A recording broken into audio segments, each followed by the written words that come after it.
Very soon. Welcome to the live stream. We're just getting... All right, so we're going to be starting this very soon. Welcome. My name is David Garibaldi. We're here with the Mark Bell. What's up, everybody? Welcome. So we're going to be starting in just a few minutes. As you're joining us, we would love to know, where in the world are you? So what city, state, country, where are you from? Just let us know down below in the chat. And then we'll be reading some of your... Oh, there's a chat over there. Oh. We'll hey now. Can we turn that this way? We're gonna do some shout outs too. There we go. Yep. So Nick, is it Pronopost? Sounds good enough. Look at those emojis. I think it's a weightlifting emoji or it's gymnastics. Be careful with those emojis, they mean something nowadays. I know, it is. So yeah, drop some emojis. We're gonna start this very soon. I see Newcastle, Pennsylvania, North Carolina, what's up? Chicago. So before we get this started, we're just doing some last minute technical things. Let us know, where are you watching this from? So Mark. I'm fired up and excited. I'm glad that some of our family and friends can make it here to Super Training Gym. Yeah, welcome. Thank you guys so much for joining us on the live stream. Really appreciate it. We're going to kind of talk a little bit today about how art is related to lifting, and art is related to, I guess, the body of work that I've been involved in for many, many years, which is fitness. It's a full-time job trying to keep yourself in shape. It's a full-time job trying to inspire people to lift and encourage people to have a good diet. And I love what David does, and had an opportunity to go over and watch what he does in his studio, and was really just super impressed by it. And I was like, hey, maybe we should get together and do something at Super Training Gym. And so now here we are today doing this, I guess, demonstration. You know, whatever Mark and I do, we end up sweating. So whether we're doing lawn work or lifting, also, I actually don't know how to do lawn work. Ray, let me know how My wife does that. Far we are into this. Can we go to just the opening scene, the pre-painting? All right, we're gonna get this started. What? Let's go.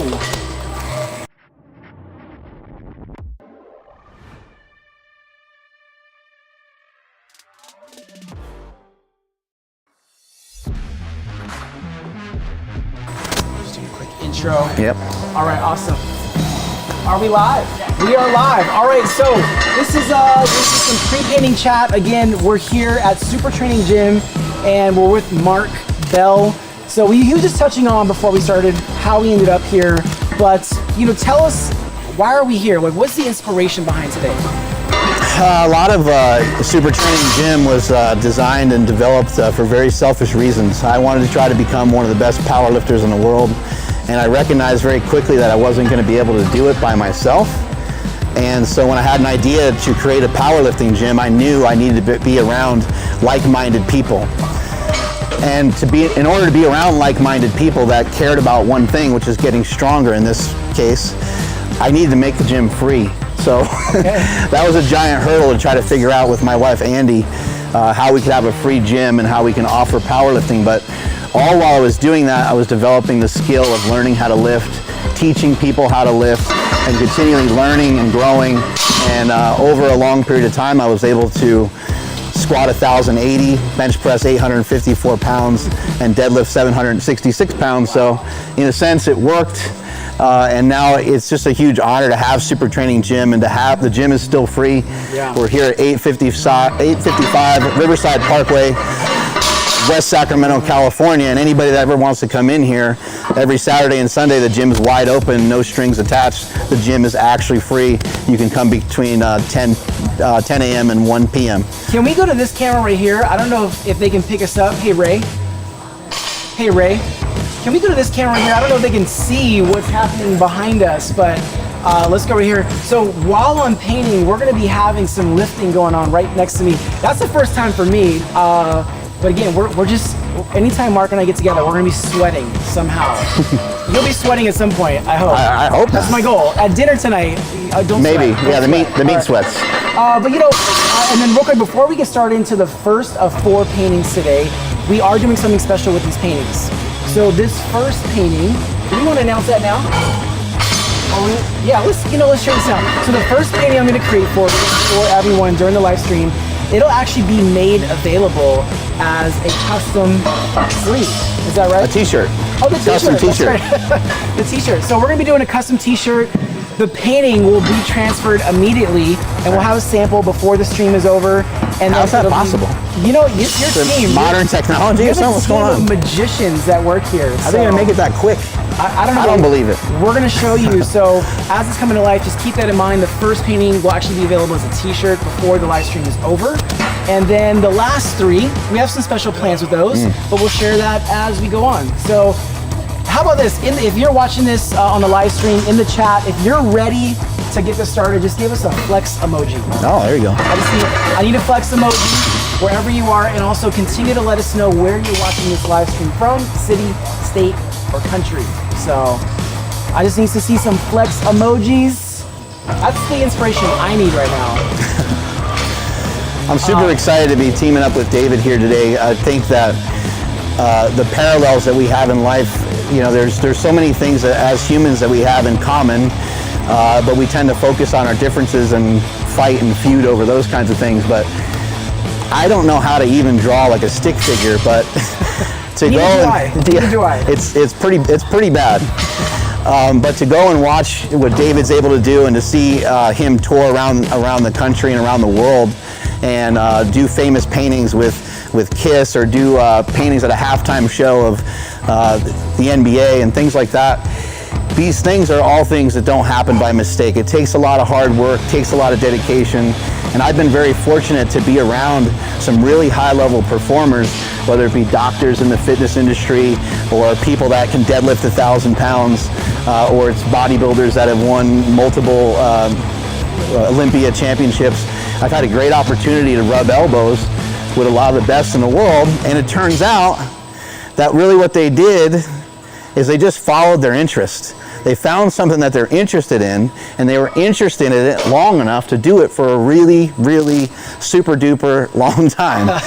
When did you start painting? Man, I'm 38 now. I started doing it professionally when I was 20. And so there's a whole story to that. Actually, I'll share that, how I got into it. But exactly what you said, you know, you continue to follow your passion. And today will be a mixture of creating and a little inspiration. So I'm ready to get started. There's a lot of flexes in the comments. Keep those flexes going. You guys ready? Woo! Let's go. All right. Blank. You got a mark cam as well. I can't be over? If you want to I can't be over this way more? You can do whatever you want. He's kicking me out, I think. All right, I'm over here. I'll behave. Moving a monster of a man away. All right. You ready, Ray? Awesome, let's do it.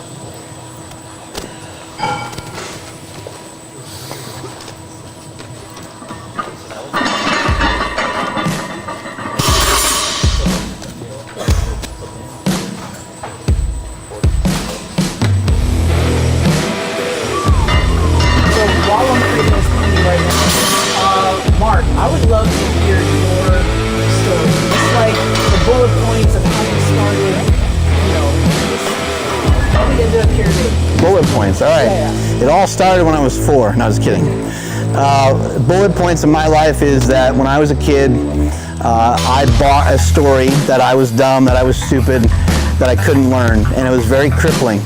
And it was, the reason why I say I bought the story is because when I went to school, it turned out that I wasn't as quick as some of the other children when it came to certain types of things scholastically.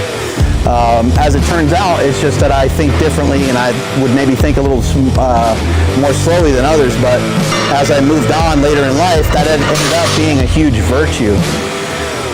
But a lot of times I think we get confused and we think that we have a disability or we have something. I was told I have a learning disability and that I was dyslexic. And so I took that, and it was like my protection. I was like, I can lean on this. Anytime someone asks me to do something that's difficult, I can just hold this in my back pocket and I can whip it out and say, hey, no, here's a card that shows you that I can't do what you just asked me to do because I'm too slow, I'm dyslexic.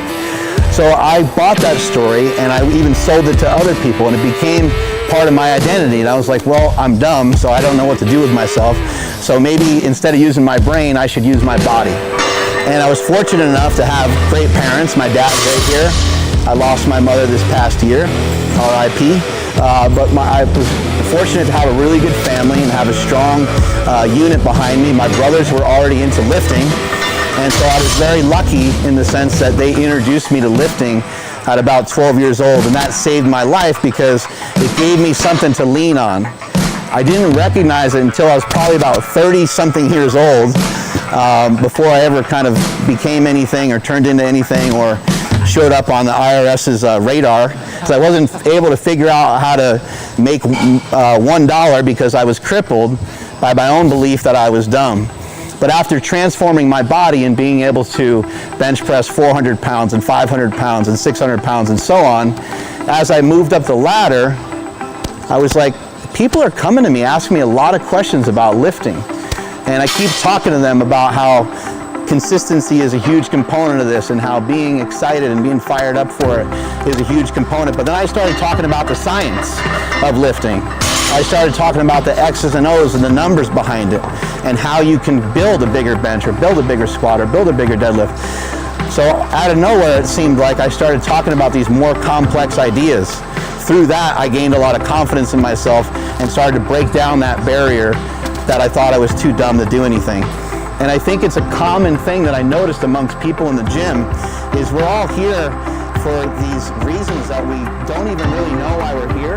But as I talk to different people in the gym, the things that people have overcome inside a super training gym and inside other fitness communities in the world is absolutely mind-boggling. It's mind-numbing. And we think about like medicine and all these different things that people want to take to get over stress, to get over anxiety, to get over depression. The greatest pill you will ever take is self-examination and figuring out a way to find self-improvement. And for me, that ended up being in the gym. I've seen people overcome alcohol, I've seen people overcome drugs, I've seen people overcome other things they've had in their life.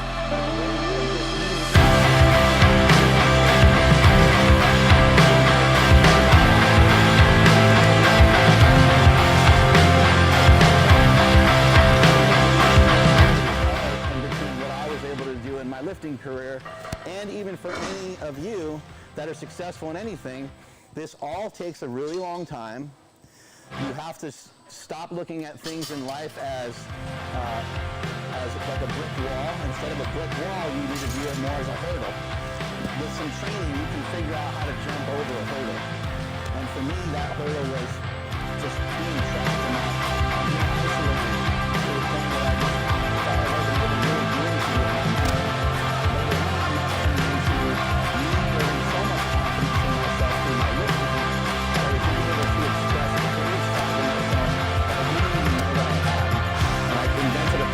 Slingshot, which from a financial standpoint changed the trajectory of my family forever. And then a bunch of other inventions kind of came from there because I gained confidence on that.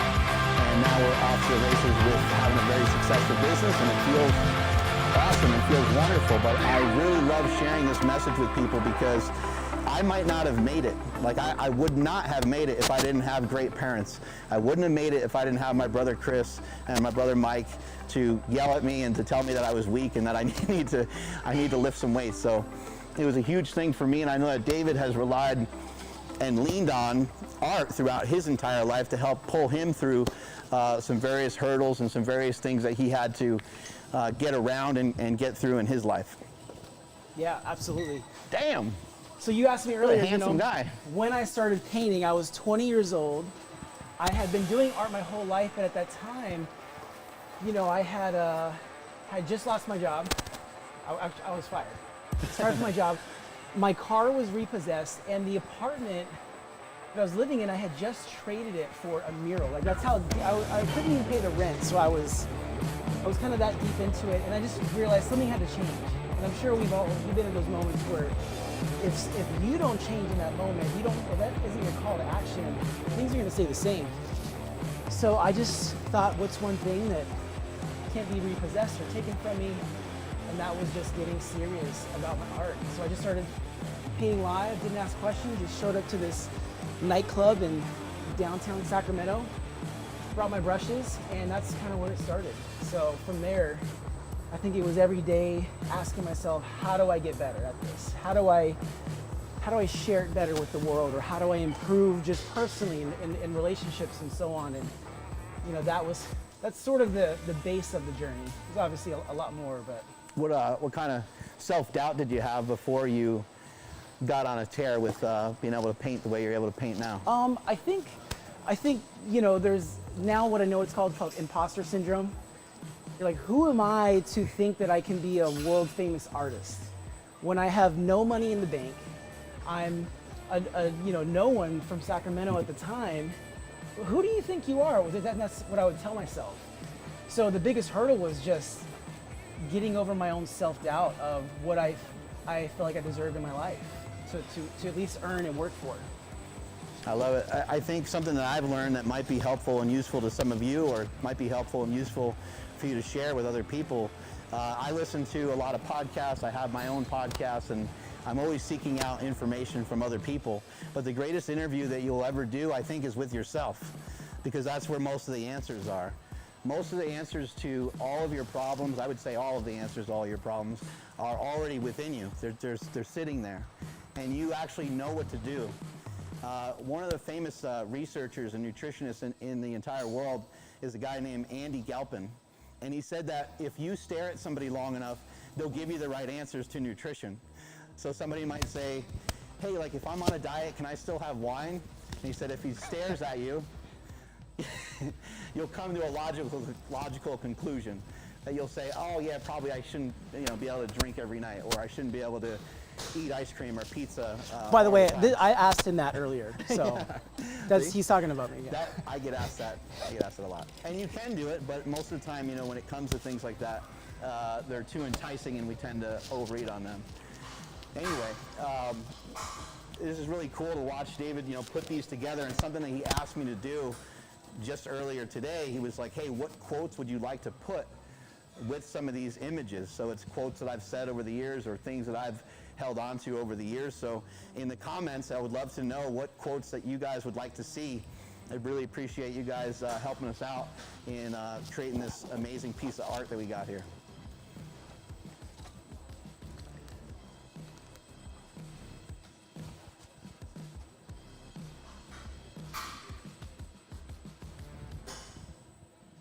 I took this picture of Mark this morning as soon as he woke up, and he's like, what are you doing in my house? Yep. You're supposed to be at the gym. So not looking too happy about it. David mentioned a little earlier about not having any money. All of us have beginnings that aren't a good representation of like where we're at now. And I think sometimes when people see me on Instagram, or they see images of me, and they think, oh, he's got a good physique, or I would love to have done the things that he's done with powerlifting. They've all been things that have been done through small incremental progress, step by step. It took a really long time to be able to do any of these things, and you'll find in your own journey, no matter what it is that you want to do, it's going to take you a really long time. I actually have noticed that within lifting, it takes a minimum of a decade for someone to be what I would consider to be good at lifting. I ran into a kid one time, he was about 18 years old, and he squatted 600 pounds, and I was like, I think I got to throw my theory out the window. I was like, this kid's super strong. And so I watched him do the lift. He squatted 600 pounds really easy, and his dad's like, isn't that a trip? He's able to do it, he's so young. And he goes, he started when he was 8. And I was like, oh, my theory still holds true. So it takes a really long time to be able to advance and to be able to become what you want to become. Something that I've held on to that's been helpful to me, that I learned from a world famous bodybuilder, a guy named Jay Cutler, said, don't be fancy, be consistent. And so I think a lot of times our mind keeps jumping to these things that we want to do that are new or different, or we're seeing somebody else do, and we want to kind of jump over there and do that because we have anxiety that what we're currently doing isn't quite good enough, or it's not enough in some way. And you tend to kind of lose sight and you lose track. But the greatest thing that most of us can do is double down on what it is we're already good at. It is important to kind of like work on where you're weak and build those things up, but I had trouble reading as a kid, and still to this day, I'm not not super excited about it, but I've never read a book. I've never read one book you know, front to back. So that's not to brag that I haven't read a book. It's to show you that I've just leaned into the things that I was good at from the time I was a kid. That's looking pretty crazy. It's coming to life. Now, we got to hit the first one with the world famous lift through it quote. All right. So I'm just gonna darken this a little bit, and then. I love it. You know what'd be cool is if you wrote one of the words. All right. Is that cool? Yeah. All right. Let me just get need this help with prepped. spelling, I think.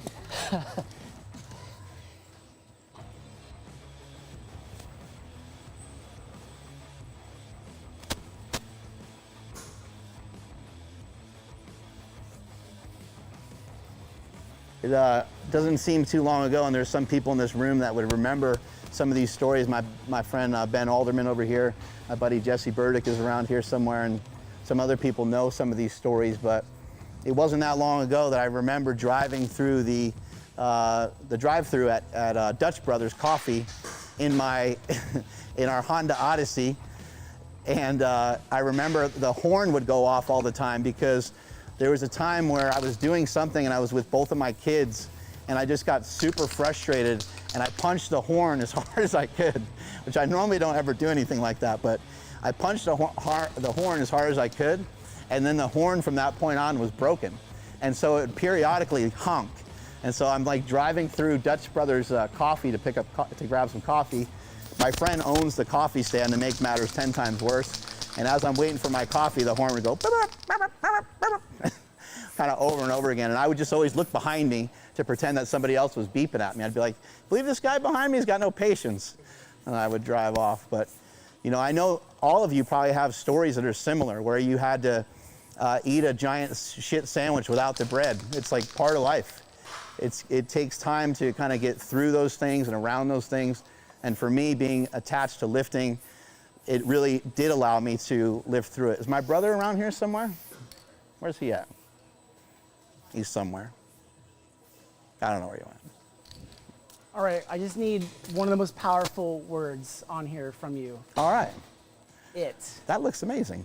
Because it is really the placeholder for insert, Yeah. life struggles. So Right. I'm gonna have you hit it with some spray paint. Awesome. Is that cool? Have you ever spray painted before? No, I never have. All right, you guys, this is first. Hey, how many deadlifts have you done in your life? Actually, how many did we do? Yeah, okay. Yeah, I taught him how to deadlift, so he's going to teach me how to spray paint. My girlfriend Chadi is an amazing, just fitness person, so she's taught me a couple. We've done a few. Andy, how nervous are you right now? Scale of 1 to 10 of me putting the letters on here. Actually, yeah. So I think her anxiety is through all the right, roof right now. you got this. So really, anywhere here.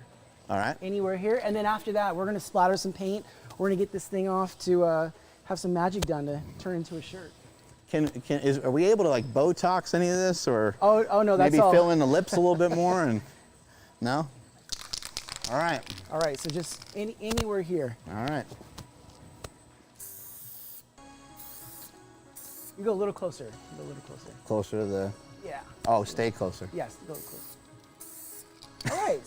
That's a good start. That's a good start. It's a collaboration, so we're gonna just. I will have to admit I did make it a lot better. There we go. All right, so let's. Nailed it. I'm gonna splatter some paint on this, and then we're gonna wrap the first one up, and we got Very 3 cool. more to go today. Make some noise for Mark. It's okay. We can show some love. Wow, that was embarrassing. Again, that's like him saying, "All right, now go over here. Can you just do this lift for me real quick?" Like it's very different. All right, this is my favorite part.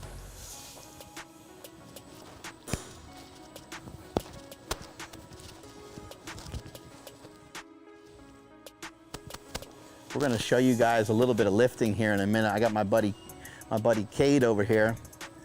He's hitting up some benching, and so we're gonna mix in a little bit of lifting with the painting that we're doing.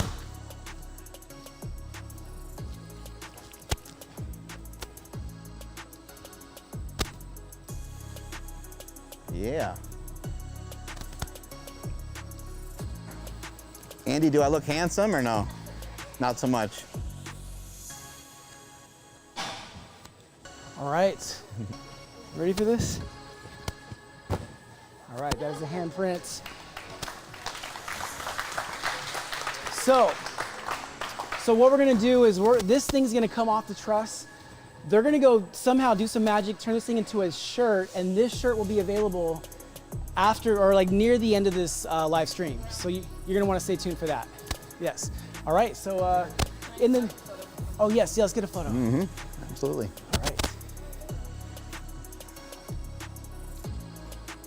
And then one more, go on this side over here. Try to make the same face.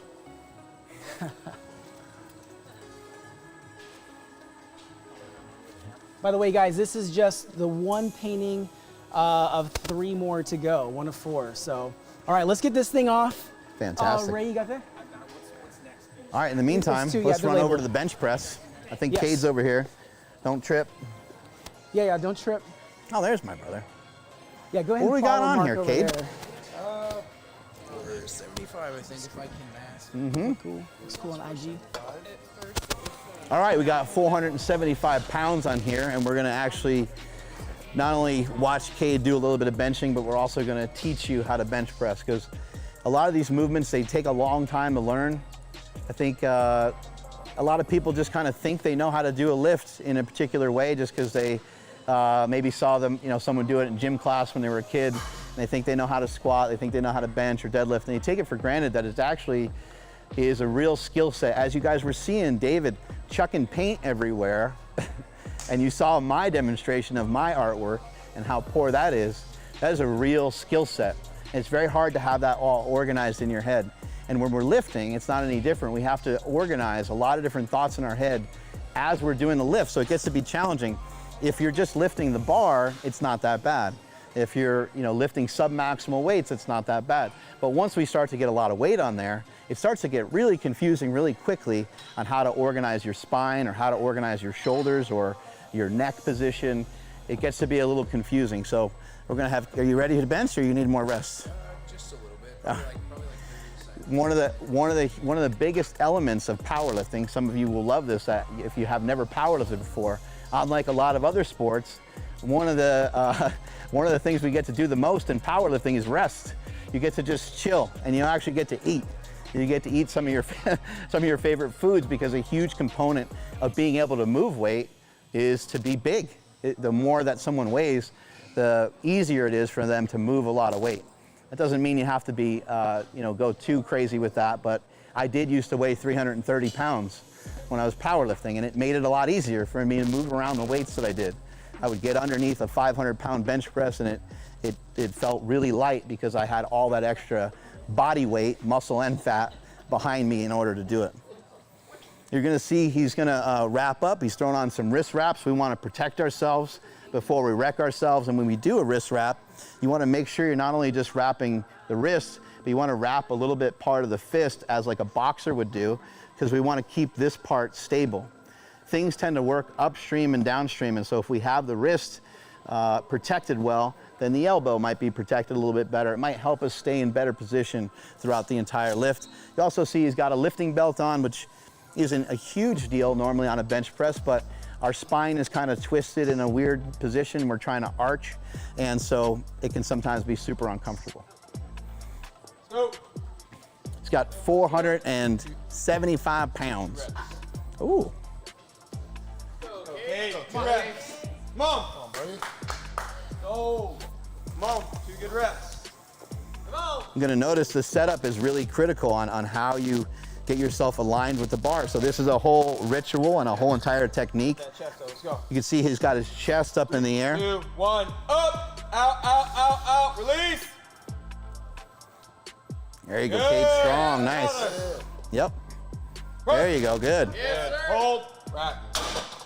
Let's reduce the weight, maybe down to like 2 plates. Okay, new plate. As you can see, it's really challenging. You start to get a good amount of weight on there. We're gonna give you a little demonstration when I can actually kind of walk someone through it, rep per rep, and on all the different things we're trying to do. But you're really trying to organize your shoulders. We organize the shoulders by doing what I would call a reverse shrug. Like, so instead of kind of being like this, we're gonna push the shoulders down and pull the chest up. And with our arms, you know, the way to do the worst bench press would be to extend your arms out the furthest, the longest would be this way. This would be a really long bench press, right? So instead of doing that, we want to make ourselves shorter. So we're going to take our shoulder blades, push them downward and push them backwards a little bit. And our elbows are still at full extension right here. And we are going to bench press from there. All right. Sit at the end of the bench, you know, how you sit down. But it is important, I think, to get into a routine and get into a rhythm. So what I like to do is on bench, squat, deadlift, any of the lifts I do in the gym, I always utilize the barbell to help get me in position. So I work everything around the actual bar itself. So you're gonna see, as I lie back, I'm gonna grab the bar and I'm gonna pull my shoulder blades down and underneath me, trying to tuck my shoulder blades into my back pocket, which I'm not very flexible or mobile, so I won't come close to doing any of that, but really just trying to keep the chest high. And remember what I said earlier about the reverse shrug. I think almost everybody knows about a shrug, or just saying like, I don't know, I don't care, right? So if your arms would be here, we want to actually push your shoulders towards the ground, and this would be our bench press position that we want to start from. Another easy way to think about it is just to turn the palms over. Home, right? Just turn the palms over and kind of meditate. But we want to have our arms in this position because as we go to come down in a bench press, we're trying to envision that we're bending the bar. You want to bend the bar around your body because we want to tuck our elbows in close to our sides. As the elbows are in close to our sides, it helps protect the shoulder. The shoulder is going to be compromised at the bottom of the bench press, which is where you're at the least mechanical advantage, is at the bottom of the bench press. And so we have to kind of we have to be prepared and be ready for that. And the way to get ready for that is to pull the elbows in close to the body. If the elbow's out wide, as you go to bring the weight down, your elbow travels past the midline of your body very far, and this isn't going to kill you. You're not going to die. You're not going to go to jail, but you will probably at some point end up with an injury somewhere because that's a lot of stress on your shoulder. We want to minimize that a bunch, so we just go boop and bring the elbow down in there. So here's what it looks like. Oh, I feel like I've been doing this my whole life for some reason. You want to make sure that your hands are even. So where you put your hands is kind of irrelevant, but you want to make sure that they're spaced out evenly. Sometimes people will go a thumb grip. They'll use their thumb as a measure away from the smooth part of the bar, and they'll bench from there. I like to bench off these power rings right here, so I put my pinkies there. And then, like I said earlier, I'm going to utilize the bar to get myself in position.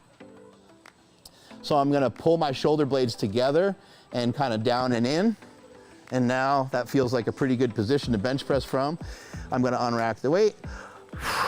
And as I come down, bring the elbows in and push the weight back up. You can bring it down more controlled. I just kind of like to move the weight around fast just because I think I'm fancy. But bring the elbows in close to your body. As you go to push the weight, legs are tight throughout the entire range of motion, and you want to kind of push up and back in a little bit of like an arc. And here, a lot of people don't know that it's really important to have what's called leg drive. You want your legs in there the entire time. Without leg drive, it just is a lot harder to do the lift because you don't have the same stability. So there you go. That's how you bench press. Let's get back to painting, huh?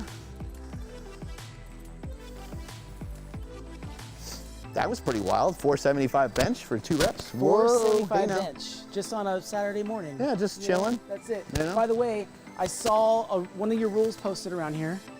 The tank top rule? No tank tops unless you could bench 415? 405. 405. 4 plates. You know, I think I'm going to make that a rule in my my It's a studio problem. as well.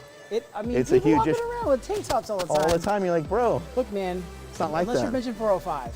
All right, we're gonna get to this next painting. Let's go to the center camera, and we're doing 4 paintings today. 1 down. That first one will be coming back soon as a t-shirt and available at the end of this live stream. But let's get into painting number 2.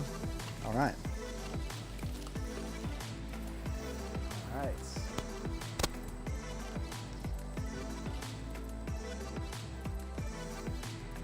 You know what it is already?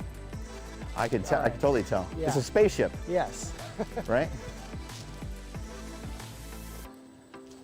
See if we can grab my buddy over here, Jesse Burdick, have him come up, chat with him for a little bit. Jesse is a long time friend. He's my BFF, my big fat friend. And Jesse and I have been lifting together and coaching people together for too long, I think. Yeah, right?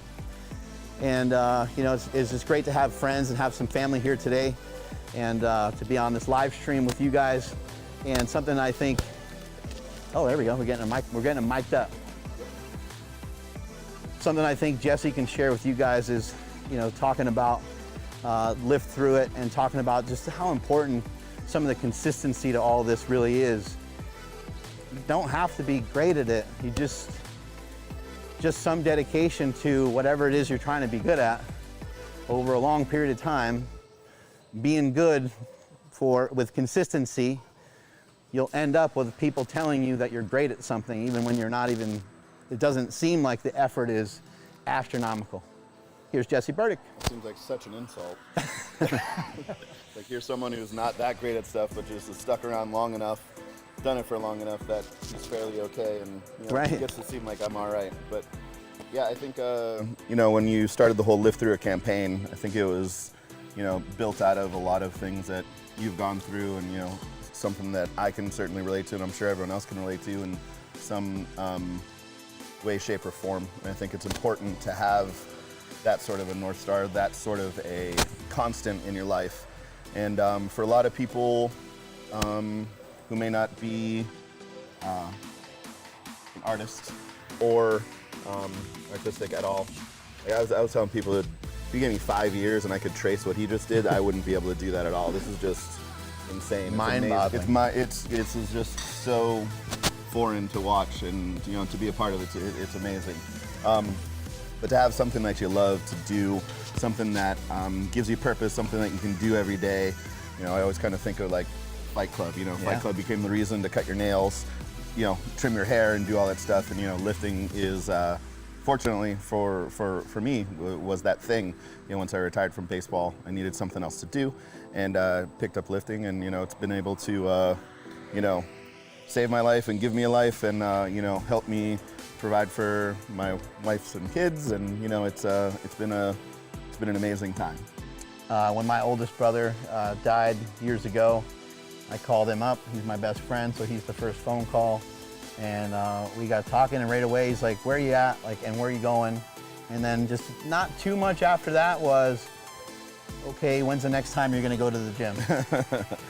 Not because, I mean, it might sound like an ultimate meathead thing, but it's like, let's see if we can sneak in some normalcy in your life. Same thing when his brother died. The first conversation was, we didn't actually really talk about lifting in this case. We actually were on our way to do a seminar. So when he called me and told me that his brother died, I was like, oh, well, okay, well, unfortunately, okay, the seminar is canceled. We'll have to figure out something else. And we were traveling from California, from here, to what?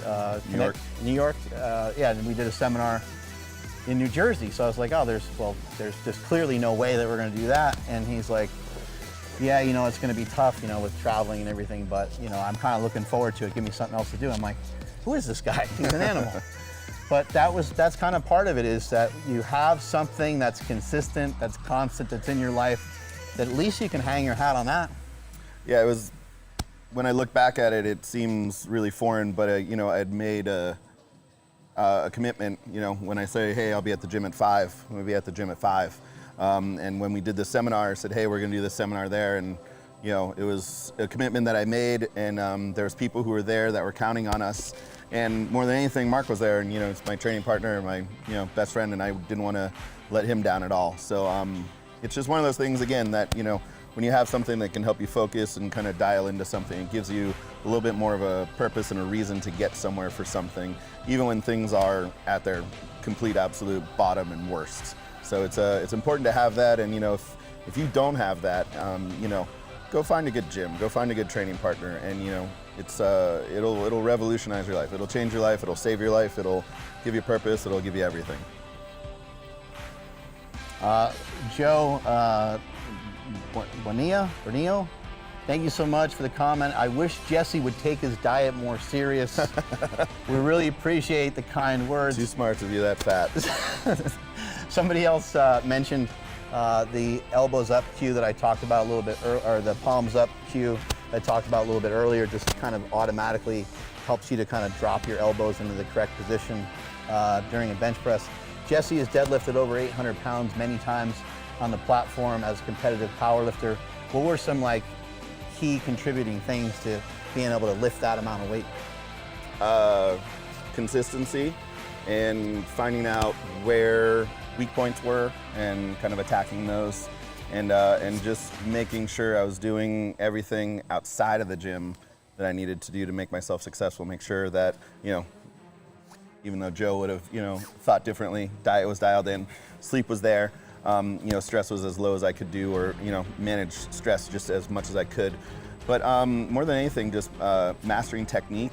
Going, you know, people will oftentimes think very little of, you know, 50 to 75% sometimes. And what I did over and over and over again was singles with those, just making sure that I knew that I was moving as efficiently as I could. And when I got to those heavier weights, I had something to kind of fall back on, and I was able to just, you know, take a step forward, think of it as just another day, and go out there and pull. Only Deadlift wants to know why you're not using chalk to paint this. Oh my God! Have you ever painted anything with chalk? We could throw some chalk. Yeah, on we can this. throw some There chalk. we go. Yeah, if you really want it, we'll make it happen. all right. I think that would be cool. Yeah. Is this that time that I did those sprints? Does it look like, That one time.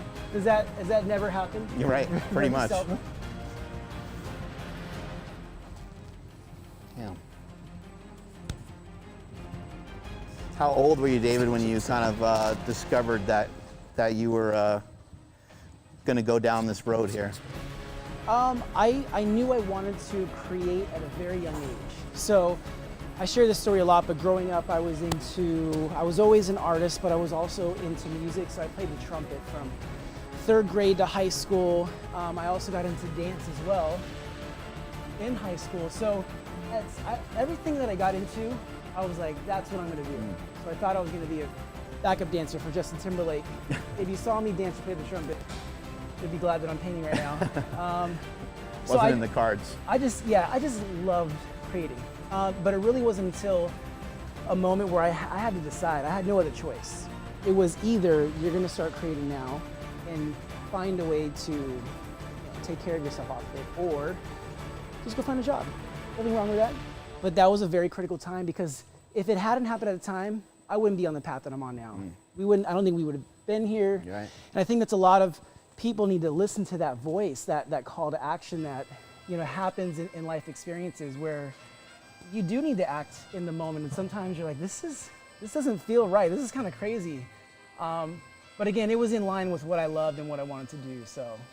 What move did you make that kind of was something that moved the needle for you, that helped you maybe not be such a starving artist?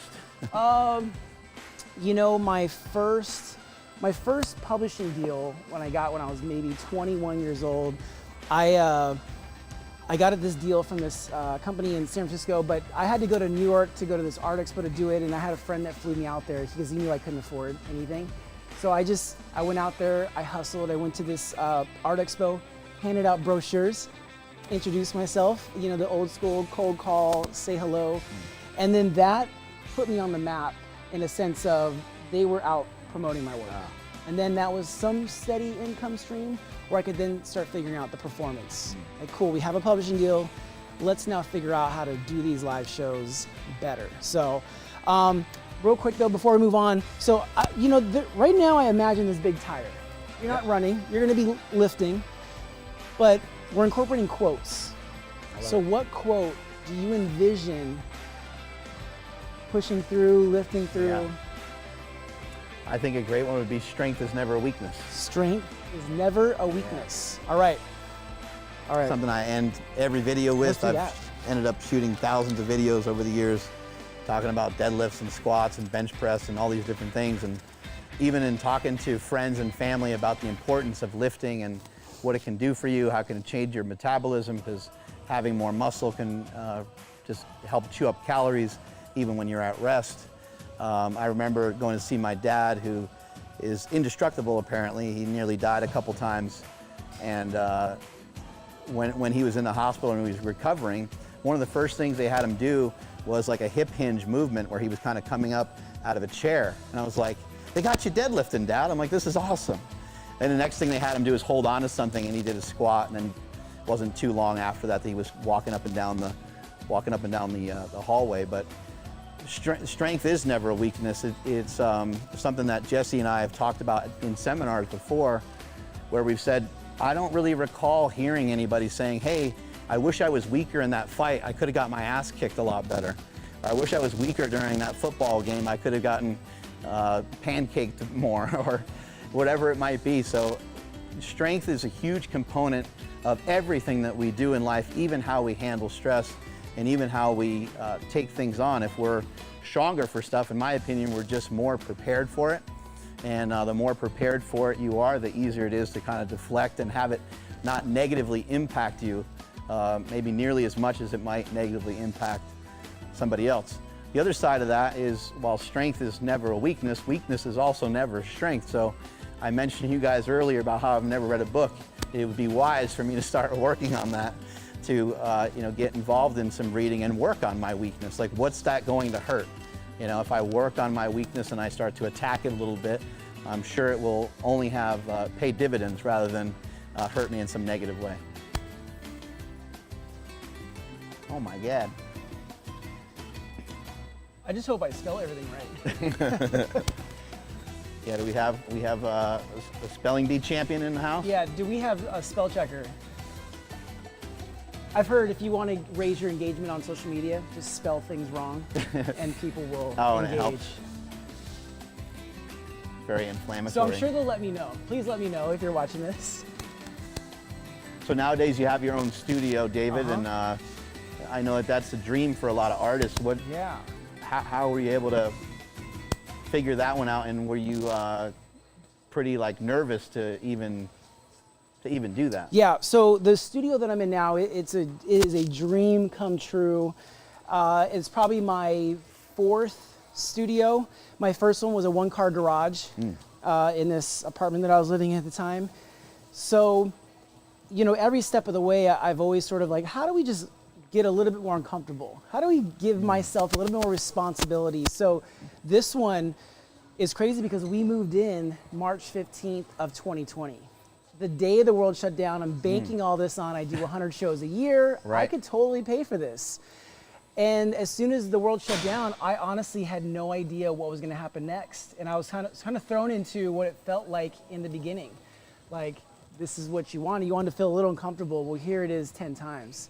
So it kicked my ass, got to work. We sort of pivot. And I say we because at the time, my girlfriend Chadi was coming in the studio, holding the iPhones for the live streams, and little by little, we just started doing these live streams, virtual performances, and then one income stream turned into 5 different ones, just because of there's no other option, and there's no other way. Right. So it's a dream. I mean, you could create anywhere. Artists don't think that you need a studio to create. You can create outside in the park, on the street, in your room, find a way to do it. But for me, we were able to set up a space where we can just create constantly, go in there. Ray, who's running the production today, helps us out as well. So yeah, it's a dream come true along with the responsibilities. So we're at about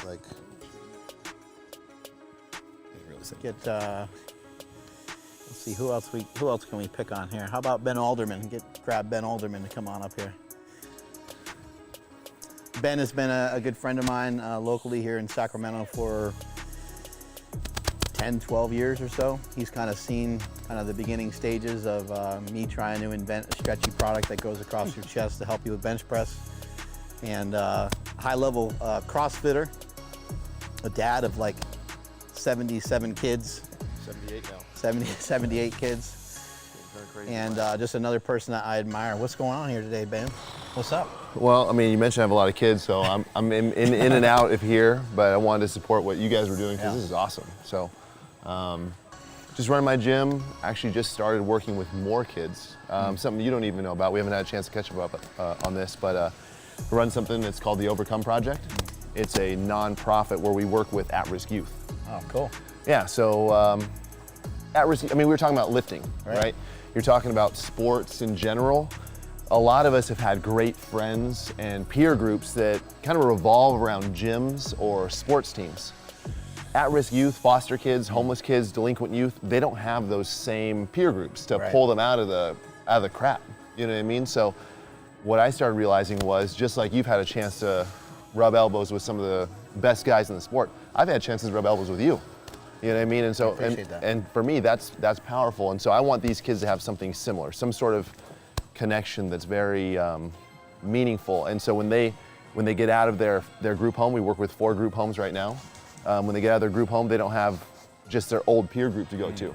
They have people in the gym, they have coaches, they have other guys who are there in there lifting, other ladies who are in there lifting. And so for me, that's where we're putting a lot of our energy and effort. When I say we, meaning my wife and myself.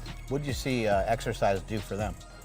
Well, I mean, so far it's huge. So these guys are I mean, they're trying to overcome social workers who are kind of maybe see them as, you know, they're always going to be bad. You know, parents who maybe don't want them anymore. Rejected, yeah. You know what I mean? So now you're seeing these kids, they learn how to do a kettlebell swing. You know, it's like a kettlebell swing, if you've been in the gym, it's simple, right? But you layer these small wins on top of each other over and over and over again. And then they come back the next week and they go, hey, I did this workout at my house. And I'm like, you mean at your group home? Like you were in there? Yeah, and I grabbed one of the other guys and now they're doing it with me. And so they're creating positive interactions with each other. And I don't know where those are gonna go. Right. You know what I mean? I don't know if there's enough momentum from that, but at least there's a shot. There's one more thing for them to be able to kind of move into a direction that's positive and contributing to society rather than taking from it. A lot of people don't know this, but like, I think it's 70% of foster kids who age out of the program will be homeless inside of 4 months. What made you jump into this? Like, what made you kind of passionate about it? Well, my wife and I, as you know, we adopted 2 little girls out of the foster system. They don't look like me, they don't talk like me, they don't come from the same background as I do, but we love them, you know what I mean? But you can't adopt every kid. Right. You can't just take every kid who needs a warm bed or a hot meal and bring them into your house. And so we said, how can we move the needle? How can we make an impact? And so that's what we do. What have you seen lifting and some of the things that you teach at your gym? What have you seen, how has that impacted some of the people that you coach and that you help? I mean, you know, I'll go back to the kettlebell swing. I mean, if we can use the deadlift, we could use the bench, we could use even something as complicated as the snatch. Flipping a tire. But I had this conversation with a mutual friend of ours, Jason Khalipa, and another guy who runs a really large corporation that Jason works with. And I said, do you think there's more millionaires in the world or more guys who can snatch their body weight or 300 pounds or whatever this kind of elite level is? 300 pounds is a lot, yeah. Yeah, you know, and they go, well, there's definitely more millionaires in the world, right? I said, well, if you can learn how to do this thing in the gym and figure out the weaknesses like Jesse was talking about, the proper technique, the food, and all those little things, then they can take that little slice of success and they can apply it to their marriages, which I've seen. Right? They can apply it to their jobs, which I've seen. They can take it and they can apply it to their businesses, which I've done and which I've seen. You know, and so for me, that's way more rewarding than just helping somebody get lean. And we love being jacked and tan, but you know what I mean? But it's what have you way seen, better like to do more that. specifically? What do you? Because we got some ladies out here and ladies on the live stream here. Yeah. What have you seen it do for women? Just lifting and CrossFit and deadlifting and flipping tires and things that maybe 10 years ago, maybe they were more unconventional for women. Oddly enough, I was having this conversation with somebody last night. This girl that's a friend of my wife and I's, she's dating right now. She's still single and she's out dating. And the quality of guy that she has to find now, because she's so strong and she's so, she takes care of herself and she's developed, you know, just some athleticism in the gym. She's more confident. She's more confident, right? So a guy who's gonna try to approach her has got to be a higher caliber human being, right? And that's one little thing, right? But you take that, and if it empowers somebody to be able to take care of themselves, right? To be able to watch their kids, to be able to feel more safe, Right. You know? I mean, there's just a lot of weirdos out there, you know what I mean? So lifting weights, being stronger, you know, is not a bad thing. And then on top of it, you give them community, you give them a chance to just interact with people of all shapes and sizes, and it's a safe place for them to do that, you know? It's a good thing. That's great. Thank you so much for being here today. I appreciate it, man. Thank you. Absolutely.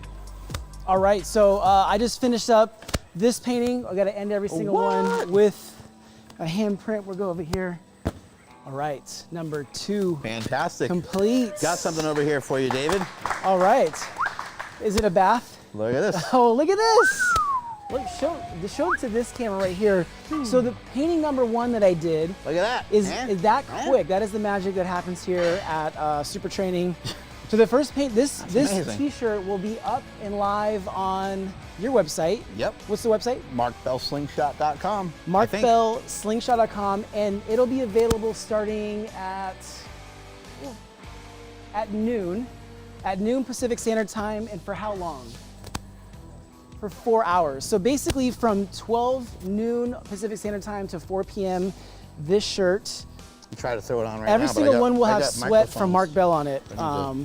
Take my microphone off. Yeah. Oh, yeah, give me 1 second. Yeah. I'll put one on later. I gotta keep my superhero costume on for now. This doesn't normally happen on my live streams. Ow! I don't undress on my live streams. Kids at home, this is the Hulk without the makeup on. Yeah. Our in-house model, of course. Andy can't control herself over there. Behave over there. Relax. I think she's in the car in the parking lot now. I think she's going to check it out. Man, that was quick. I should check it out. Look at that mug. Lift through it, signed. This is the first time I've ever done this, where we create something and then minutes later, it's now a t-shirt. We also have the Slingshot logo on the back. So we got that on the back.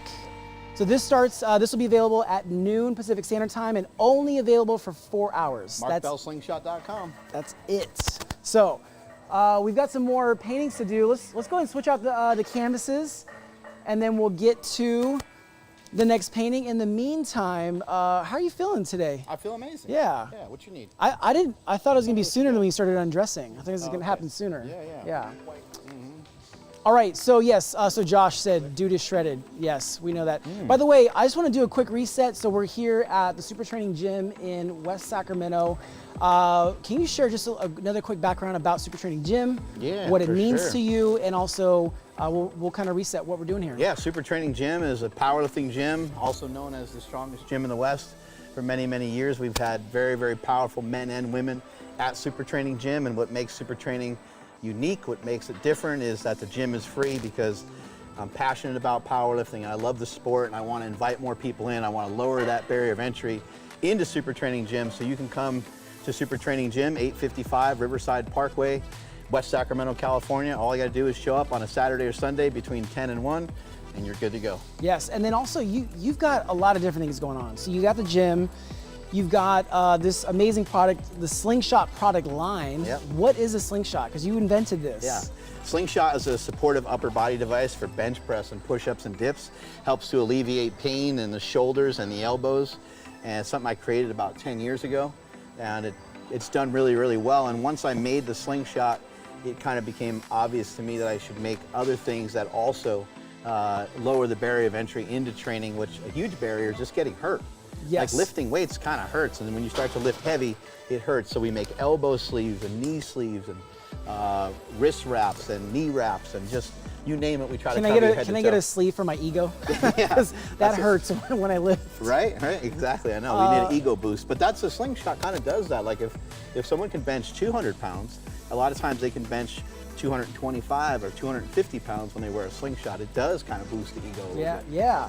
And so you got the Slingshot. You've also got a very successful podcast as well. Yep, Mark Bell's Power Project. Make sure you guys check that out. We talk to many, many different kinds of individuals. I really just am obsessed with personal development. So when I see someone goes from here to there, I want to talk to them. I want to communicate with them. Like, how were you able to go from what seemed to be not much to this other thing, whether it's you changed your body or you changed how strong you are or you became an amazing artist being able to do all the things that you can do.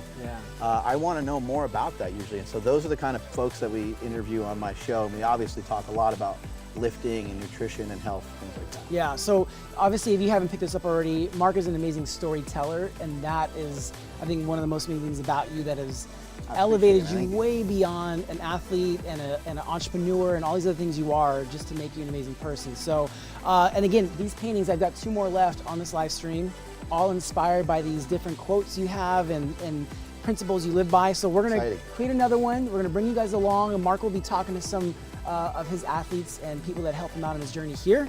But let's get back into it. Absolutely. Yeah. Exciting. Excited to see what you got next. All right. Pulling out all kinds of crazy stuff. Man, let's do You think this. your girlfriend would be oh, yes. able to come up here and chat for a minute? Yeah, get her mic'd. Oh, she's shy all of a sudden. yeah, Okay, right. yeah, please get Chadi on here. Actually, the next 2 paintings are just of her. Did I Mark. mess it up?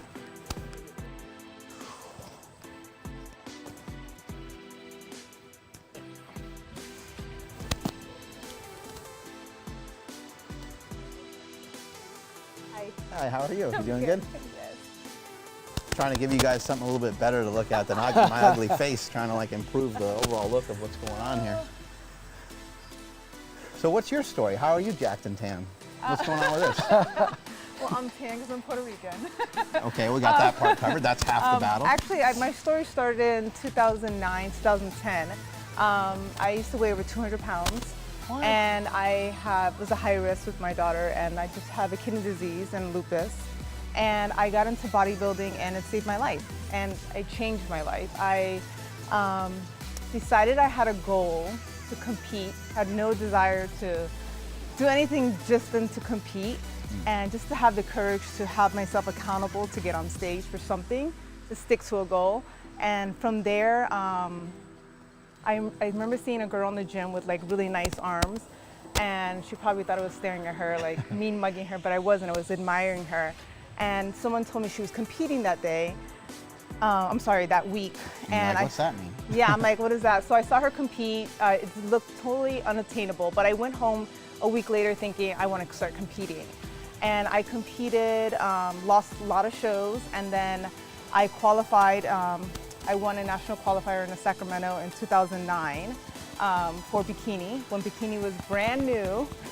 And in 2010, I was the first Arnold bikini champion overall.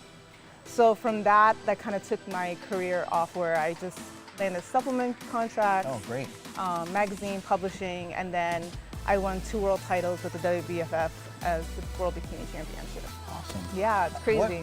What are the main things that contributed you from, going from 200 pounds and not feeling well and having lupus? Are you kind of over that now? Like, Yeah, are you able to? yeah, it's stable now. I'm not on any medication. So how are you, like, was it mainly just habits, or like, I guess maybe let's start with like, what do you think led you? Yeah. Were you an athlete when you were young? Yes. And then what do you think led you to end up heavier than you wanted to be? Yeah, I think that's a great question that you just asked, because I feel like I had the tenacity to get back on it because I was an athlete, so I knew what it took to not quit. And it's not a one person sport, even though competing is a one person sport, especially body weight training. But I just knew that there's days that you're not going to want to work out or go to practice, but you commit to something and you have to show up no matter what, even when it's a bad day. And at that time I was overweight, and I just kind of implemented that blueprint to that. It's literally a blueprint to weight training, to any weight loss goal, and just committing to it even when you have the worst day. And in fact, those worst days become better because you committed to something even when you didn't want to do it. Was the food the hardest part? Yeah, the food was the hardest part. It wasn't. I would feel like because I was a new mom, my body was hurting so much because I had never lifted before. I was an athlete, but I had never lifted.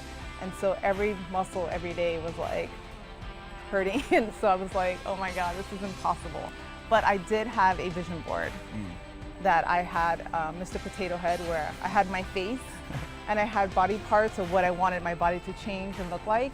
And I looked at it every day. And that was like... Was this maybe off of other images you saw of other women? Like magazines, like girls with really nice arms and a really like, you know, flat stomach and like definition on the legs. And I had slogans where like, you know, strength is not weakness, stuff like that. Motivated you every day. Motivated me every day. And so every day I brushed my teeth, I had to look at it because it's very easy to fall off.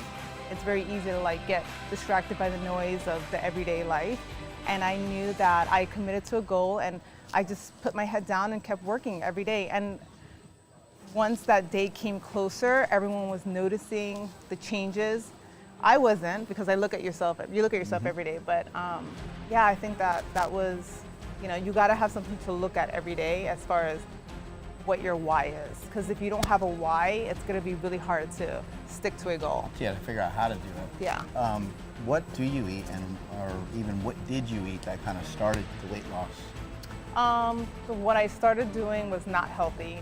I did like some magazine diet on some it was just like a supposedly like Victoria's Secret models, what they do to lose weight after to get back on stage, and it was horrible. It was like do cardio. It's like coffee, salad, and fish, and it was like not good. I didn't learn about macronutrients until I started competing. So what I did was not the healthiest, but I would say stress, a bad diet helped me initially, but learning about macronutrients and micronutrients helped me a lot to maintain myself at least. I think that bodybuilding, for some reason, is kind of a secret to for a lot of folks. Like, I don't know why people don't know more about it. I don't know if it's the look of some of the bodybuilders maybe isn't attractive to people or what it is, but there's so many key components to bodybuilding that could really help people. Like, bodybuilders don't undereat. They actually eat a lot. They eat frequently. Yeah. And it is hard, but you know, during your diet, once you got a diet that was more manageable, did you end up like ferociously hungry all the time, or did you figure out like kind of something stable and sustainable that you were able to manage? Yeah, I would say never cutting out carbs was the key for me, because most women, they want to stick to like the salads and like the coffees and that knowing what's in a salad, sometimes a slice of pizza is way better. And you'll probably get more out of that slice of pizza in a training session. And things like that. Yeah, it all adds up. And so I think learning about what's in our food, you know, micronutrients is not for everybody, but it does teach you about portion control, because nothing is off limits. And so you end up having a good relationship with food versus cutting out something that you really enjoy just to look a certain way that's not going to be attainable. So you count and weigh stuff? No, I did when I You did, competed. okay, Now it's just intuitive, where I just know what my body needs as far as protein, especially carbs and fats. So, and I'm definitely not perfect when it comes to that. David's But getting after it back there. But I try to implement it with him, and he's just like, how do you eat so much? And look the way you do, and I'm Because like, you have to eat frequently, right? yeah, well, I just eat a lot. But yes, I eat frequently, and I eat a lot of portions. And but it's weight training. It's weight really training. fun to go eat at restaurants, by the way. Yeah, it's because of the muscle I put on. I'm able to get away with a lot. And what about like, I think sometimes females are kind of scared, and even some guys are like, I don't know like what it's going to do if I lift. I mean, I was that person. You're lifting, and you're Yeah. probably trying to get like bigger, maybe. Like, are you you're in there training hard, right? Yeah, yeah. And your body's not all of a sudden blowing up and being No, big, right? no. And misconception. Yeah. So when I first started training, my trainer ended up giving me something. I think it was like a 20-pound. It wasn't even that heavy at the time. I looked at it and I was like, he wanted me to do split squats, and I was like, I don't want to lift heavy. I don't want to get big. And he's like, this is not gonna make you get big. And he's like, I'm like, but it's gonna make my legs look bigger. And he's just like, and it was me just not knowing, and it was a misconception of just thinking that because you're gonna lift heavier. And in fact, the fact that I lifted heavier, it sculpted me to make my legs look smaller and look more proportioned than what I did when I didn't lift and when I ate less. So now I eat more, I lift heavier, and I weigh less, and I get to fit in the clothes that I love to fit into. So lift weights, girls. It That's awesome. changes everything. Where can some of these people watching, where can they find you if they want to find out more about you, watch you? I'm mostly active on Instagram, which is Chady, C-H-A-D-Y. And then on Facebook sometimes. My website is chadyfit.com. How'd you meet this guy? We've known each other for 19 years. So we've just known each other a long, long time ago. We've maintained friends, and then we started dating 3 years ago. So I kind of just told him to be my boyfriend. He said, You're gonna be gonna my do it, boyfriend. and you're This gonna is like it. And he's like, okay. This is the way it's gonna be. Yeah, no, he's my best friend. We've been friends for so long, so yeah. Has this been kind of interesting watching the creativity? Like, doesn't- I got to tell you, like, I was blown away when he came in here the other day. Yeah.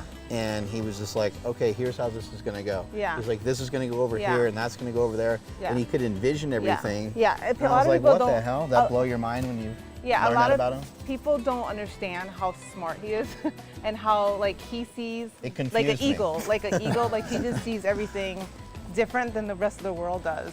So like the way to put proportions, it. like how you like even writing the words, how you Right. just told him strength is weakness, and he was able to put that in a tire Right. where we fit would it have right in screwed there. it up. Yeah, no, I would have to. That's graffiti. That's my graffiti background to help with that. Yeah, so yeah, and then also too, he's a businessman. Like not many artists, anybody couldn't, I'm not gonna say anybody could paint, yeah. but He's got the other created side. a business out of it. And it's when he said that COVID happened and all his shows were taken away, he was able to do live streams and entertain people, and then also to create prints now, where it's available to anyone who wants to buy a piece of work. So, a lot of artists don't think outside the box. They just think like on a canvas, and although they're talented, hard work beats talent all the time. Thank you so much for your Thank time. Appreciate you. it. Bye. Love you. Love you too. This is going pretty good back here. It looks like starting to kind of shape up, like there's a chubbier mark and maybe a leaner mark. I think I'm trying I think to it work might be on what the we're tan transitioning right into. now. Okay. I'm trying to work on the tan part right now. Yep. Yeah, we got what, like a kind of a old school, like almost powerlifting image, right? Yep. And then So over here we got some bodybuilding. just a going little bit on. more, cut. I think that, and this one I'm envisioning now. These are your quotes, but envision some sort of transformation because Right. you've gone through so many. There's growing up. That growing up mark, the time you were inspired to get into lifting, and then even within that you've transformed. So I want to put some sort of quote to bring it all Right. together here, but so keep that in mind. Awesome. Yeah. I'm excited. If you guys have some quotes that you want to see in the comments over here, that'd be great. If you guys want to interject what you think would be good, that would be cool. And by the way, we are simulcasting right now on several channels. So across your YouTube and Facebook channels, my YouTube and Facebook channels, Instagram, TikTok, Right. name it. So thank you to everyone if you've been watching the whole time or if you're just joining us, welcome. So yeah. We have a treat for you guys too. We got Jeremy Avila over here hitting up some deadlifts.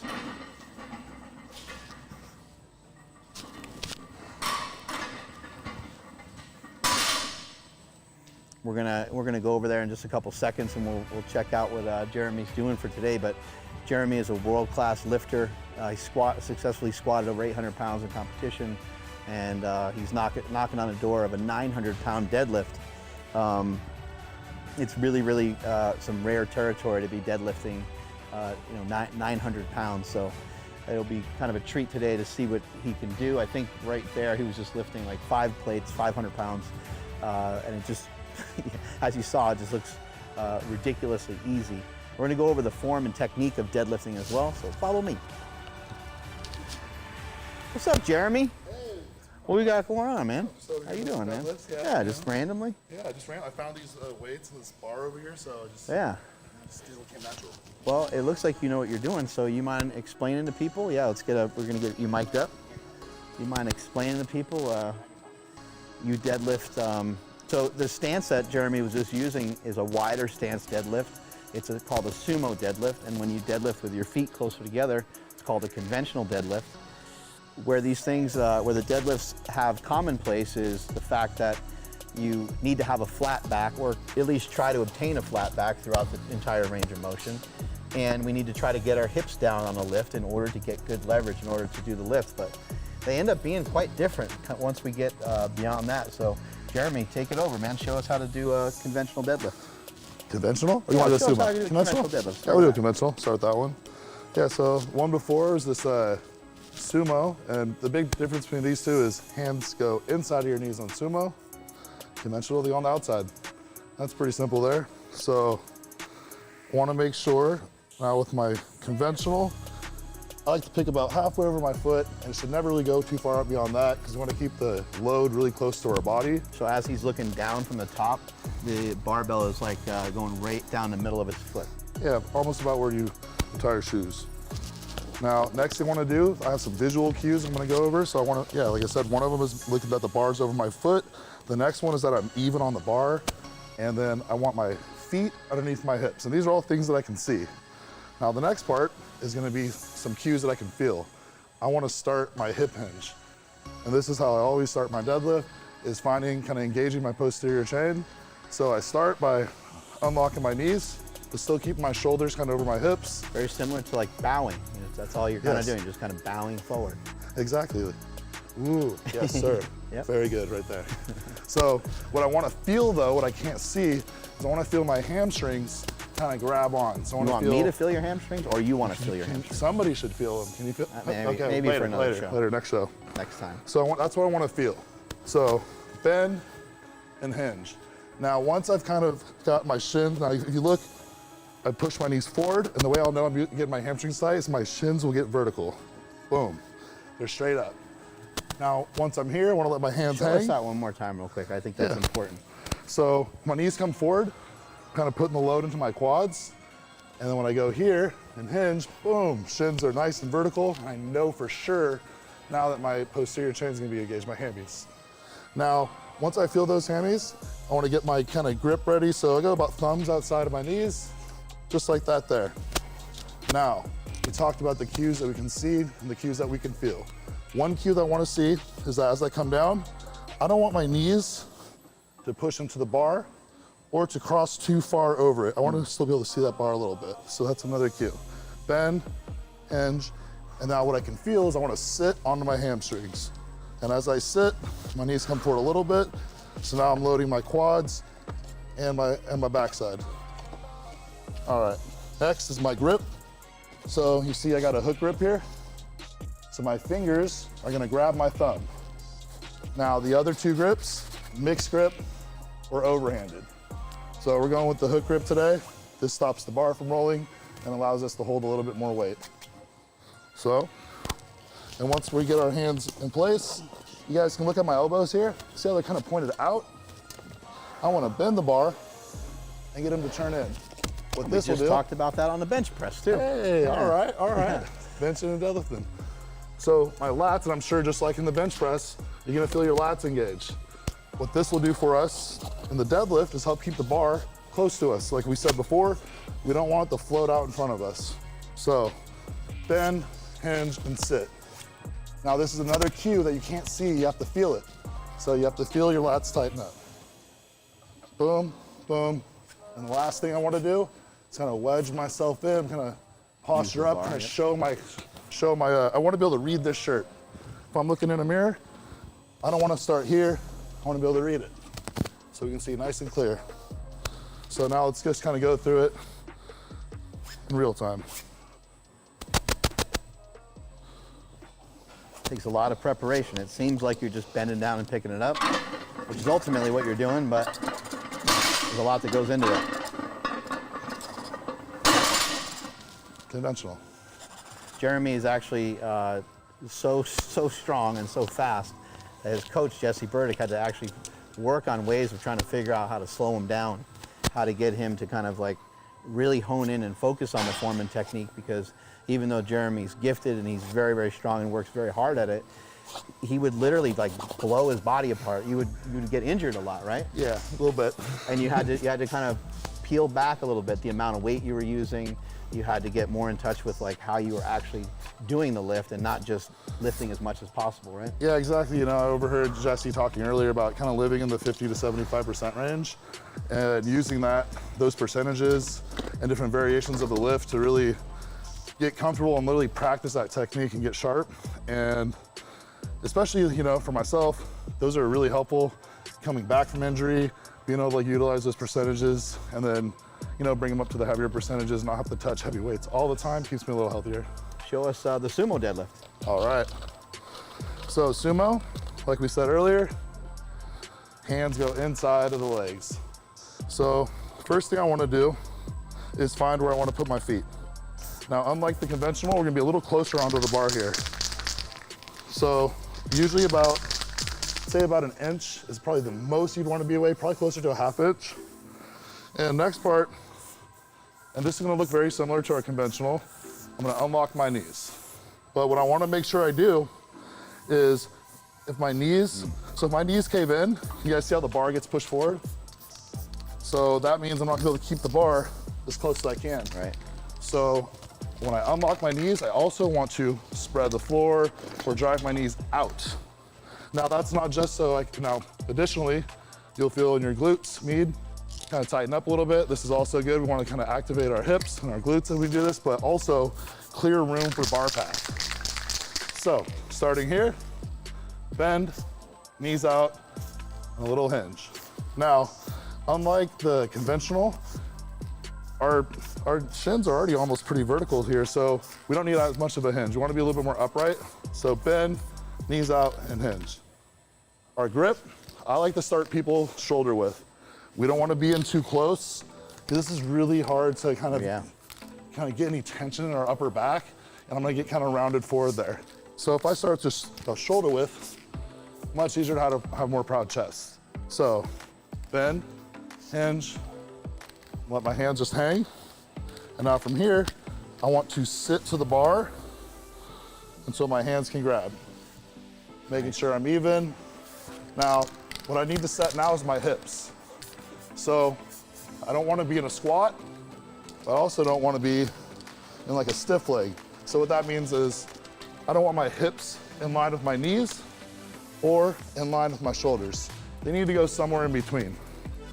And I think I've heard you and Jesse talk about, you know, kind of shorten some space, close that gap. So from the side, closing this gap here. You guys see that? Yep. Trying to close this gap. And the way we do that is by getting tall, keeping the bar in close, get our knees out so we can have the bar in close. So, bend, hinge, sit. Now I'm gonna find my hips. And this last part, it's gonna take a little bit of, this is what really takes a lot of practice and timing, is pulling yourself into position. So I wanna get my elbows, start to posture up. And with the sumo, I need to use this tension so I can get a little bit taller and so I can be tight off the ground so I don't get pulled forward. So your foot angle, the bar needs to be able to come on the inside of your leg.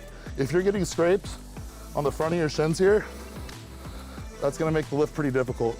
There are some people who are able to kind of do that Ed Cohen or, you know, squat style sumo, but even they, a lot of them, are still gonna have their toes out wide enough to have that bar come inside. You want your toes pointed out. Yeah, we want them out. Now your mobility will be a big dictator and if you're able to do this or not. So if you're not able to do it now, don't worry. Keep working at it. Keep doing your 90 and 90s and stretching. You'll be able to, but that's what we want. Bar goes on the inside, not on the front of the shins. So if you look at where I got mine, they're all on the inside. They're all getting mostly on the inside there. So, let's do it in real time. I'm gonna walk up,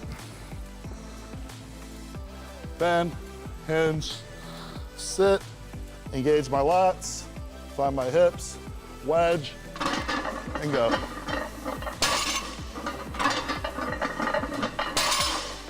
The sound that the weights are making, it might sound or seem like he's yanking the weights off the floor, but watching him right here in person, he's not yanking the weight off the floor. He's creating tension, pulling the slack out of the bar, and then lifting it. Thank you, man. I really appreciate it. No problem. That was awesome. Great demonstration. Let's see what we got cooking. Oh my God. So we're at the time where we need a quote. Uh-oh. What is speaking to you about this, or can you recall a story in your life that maybe can, you know, lead to a quote that talks about the transformation, because you've gone through so many. Yeah. And you know, think about just starting out powerlifting, Right. Mark, and Mark that's maybe super working cool. smarter now Yeah. and harder. I don't know. What do you think? I don't know. What do you guys think? Can you let us know in the Yeah, chat like step by step. down below? Just yeah. let us know, like, what quote does this make you think of? You know, when it comes to transformation in your life or someone else's life. While you're thinking of that, I'm gonna What do you just think, add a Jess? couple more details. I But was like, what I'd rather be dead quotes- than average. Andrew wrote, muscle is money. That's a newer quote.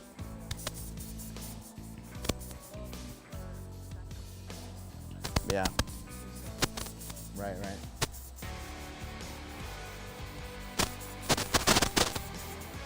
So right now I'm just adding a little mist of black just to add a shadow layer, so whatever Right. I put on top of this, it won't blend too much with the background. The little contrast. So this quote, just like, imagine it like right here, just, Right. you know, scribbled in. So let's look at the chat. Are there any quotes coming to mind, those of you Couple people watching this? Wrote in but my brother's quote, I'd rather be dead than average, Ooh, is pretty powerful. So I think that would be a good one. Yeah.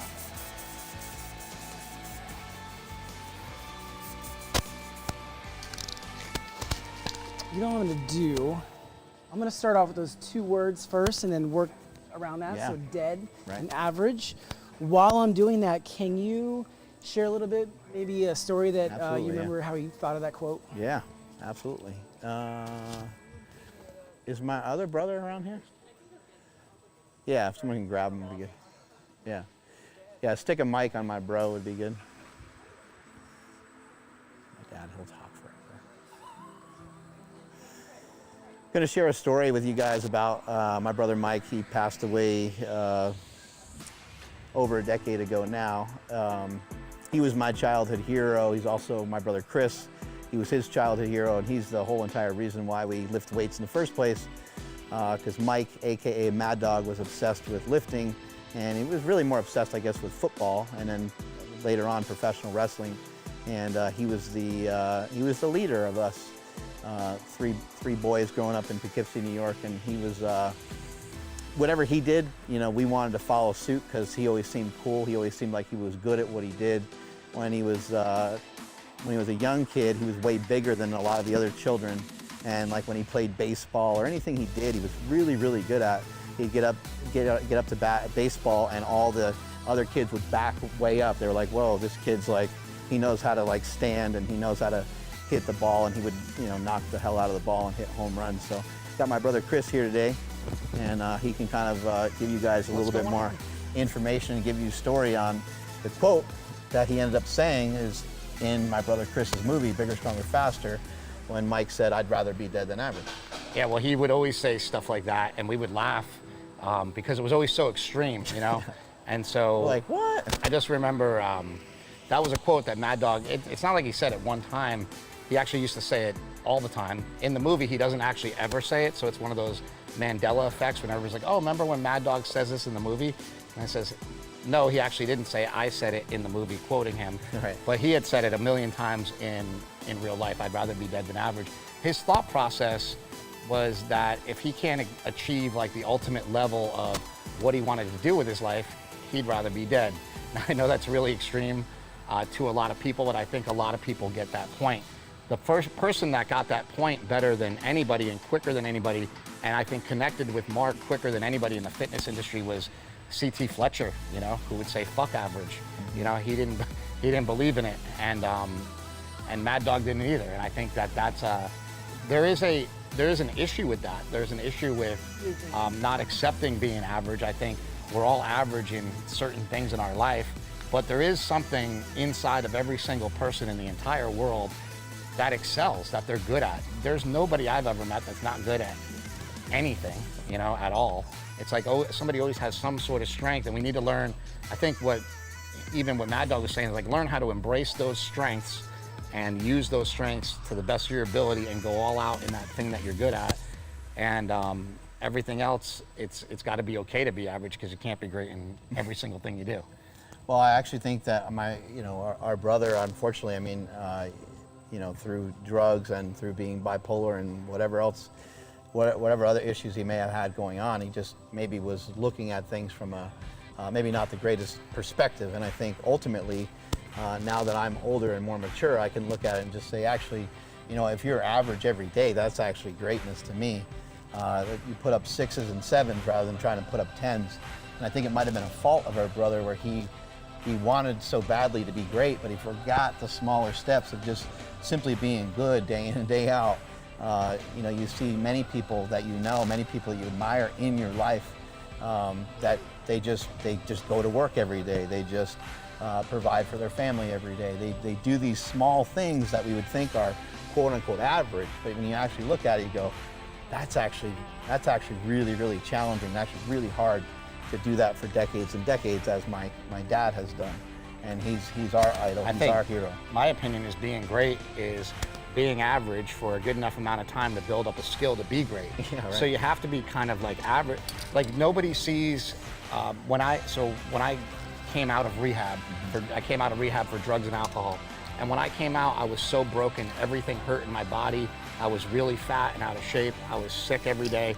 I just didn't feel good because I was just used to having drugs in my body every day. And nobody saw every single day the battle of me not doing drugs, being in that much pain, and not drinking alcohol. Nobody saw me get up and go to the gym. Nobody saw me get up and physically cry as I walked around the block trying to build up, my body again. Like, nobody saw that. And I think it's like what we do when nobody's looking is what builds up to greatness. Nobody sees that you get up every morning, super early in the morning, and you'll walk for an hour, and then you'll lift, and you'll do all these things. And like, nobody sees that. They just see what's on Instagram. They see the end result. We have to realize that that end result is a matter of being average for a long period of time, doing things that are not super exceptional, stepping back from that. You can't max out every day, right? You got to build up. Yeah, Jesse Burdick, who got up here earlier, he talked about how in lifting we kind of live in this like 50 to 70% range, which I don't think anybody would want to admit that they are trying to keep their life in the 50 to 70% range. I think a lot of people are thinking like, I got to be 90% or 100% all the time. I got to be great or I got to be perfect. But it's a lot easier and a lot more sustainable to put up those 5s and 7s day in and day out and have that be something that you can do for a long period of time in order to actually develop a skill set, in order for people to even consider it to be great in the first place, or for you to have any real marked success that you would even value as being successful. What's this guy got going on back there? It's looking really good, right? The funny thing is, the hardest part to me is my handwriting's so bad. Right. That'd be the worst part of it. Which the rest of it would be terrible too. But Well, this doesn't translate well on like a D&D document. It only works here. Right. Looks good. All right, so we're getting near the end of this one. Again, we're doing this live stream. We're doing 4 total today. This is the third one. And Piling 'em Mark up. is wearing the first one. So This I one didn't right paint here. that on Great him, job, man. I'm but really it proud of you. is Thank you. now awesome. become a t-shirt that's available at noon Fantastic. Pacific Standard Time to 4 p.m. So, and then also we do have plans for these paintings as well, which I'm excited to share about. We'll share about that when we're done, but let me splatter some paint.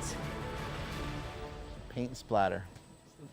See, Finishing see, touches. There's an art to that too, it's just like There's a technique to it. you still have to have a painting that is left behind, so you can't Right. just fill it with splatter. But to me, what I use the splatter for is actual balance.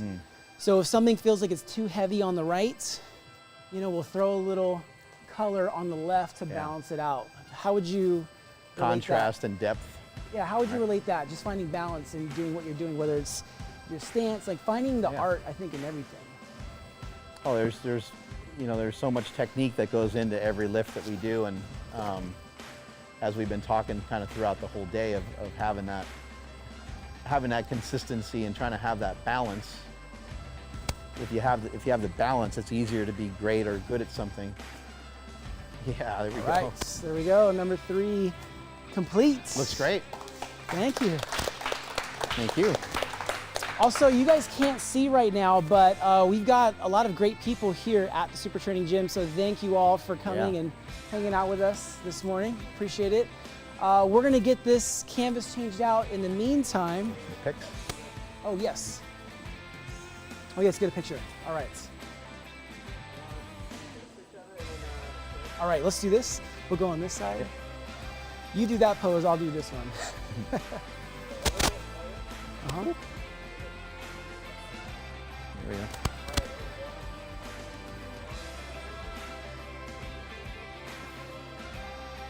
Cool. All right. All right, so we're gonna get this canvas changed out, and someone said don't skip leg day. I think that's is that my mom? Leg day? No. Not skipping leg day. There's some muscles in here. Let's go to this camera right here. And so, actually, are we on this camera? Oh, we are, awesome. So if you're watching this right now, whatever platform you're on, if you have any questions right now, whether it's art related or fitness related, just ask in the chat below so we can answer them. Also, just to recap, we're here at the Super Training Gym in West Sacramento with Mark Bell. And painting number 1 is now a t-shirt. The other 3, we have some fun plans for those, so stay tuned. Also, where are you? Let us know. We just want to check in again before we get to the last painting. Where in the world are you? So what city, state, or country are you in? We can see some of the YouTube chats here. Maybe Ryan, you could read some of the chats up above that you see, if there's any, if it's not just my mom. Somebody said that the audio is a little messed up. What is this feed from? This is all the YouTube and all the Facebook. Okay. I moved it around, so I don't know if that helped at all. Got it. So we'll work on that in the meantime. All right, so they can hear this. So they said Battle Creek, Michigan. That's Brandon Knight. Welcome. Again, let us know where you at in the world.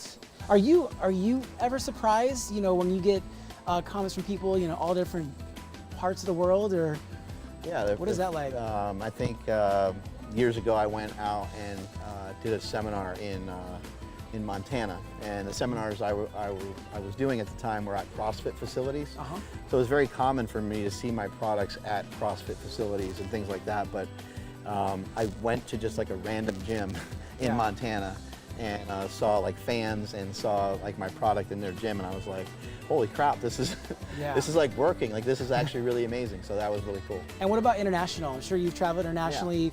Where have you been where you're like, this is crazy that these people, we don't speak the same language, but we do in the sense of... I've had people come up to me and like, yell like profanities. They're so excited that they, and I think maybe just because like the way I am on some of the social media platforms, I think people think they know me. So I've had people run up and like hug me. Okay. And my kids are always like, what?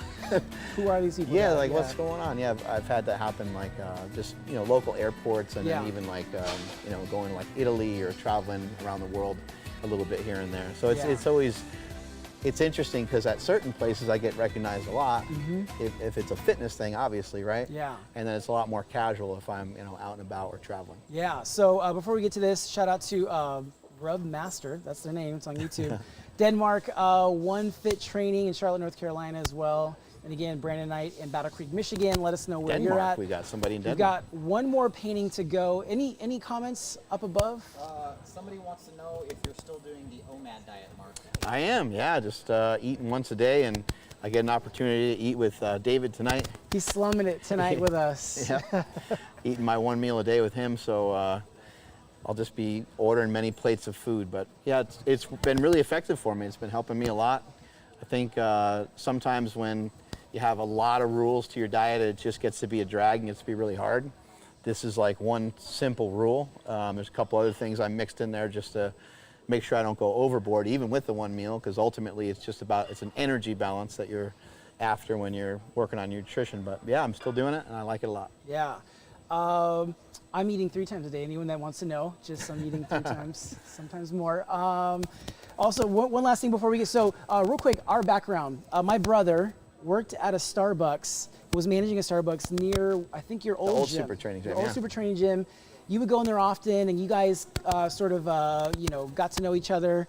And then at some point, I was having a bowl of poke in downtown Sacramento, and I feel this large hand on my shoulder. I turn around, I look up, and it's, Mark hovering over me. I'm thinking, did I scratch your car outside? And he's like, no, my name's Mark Bell. I know your brother. I'm like, yes.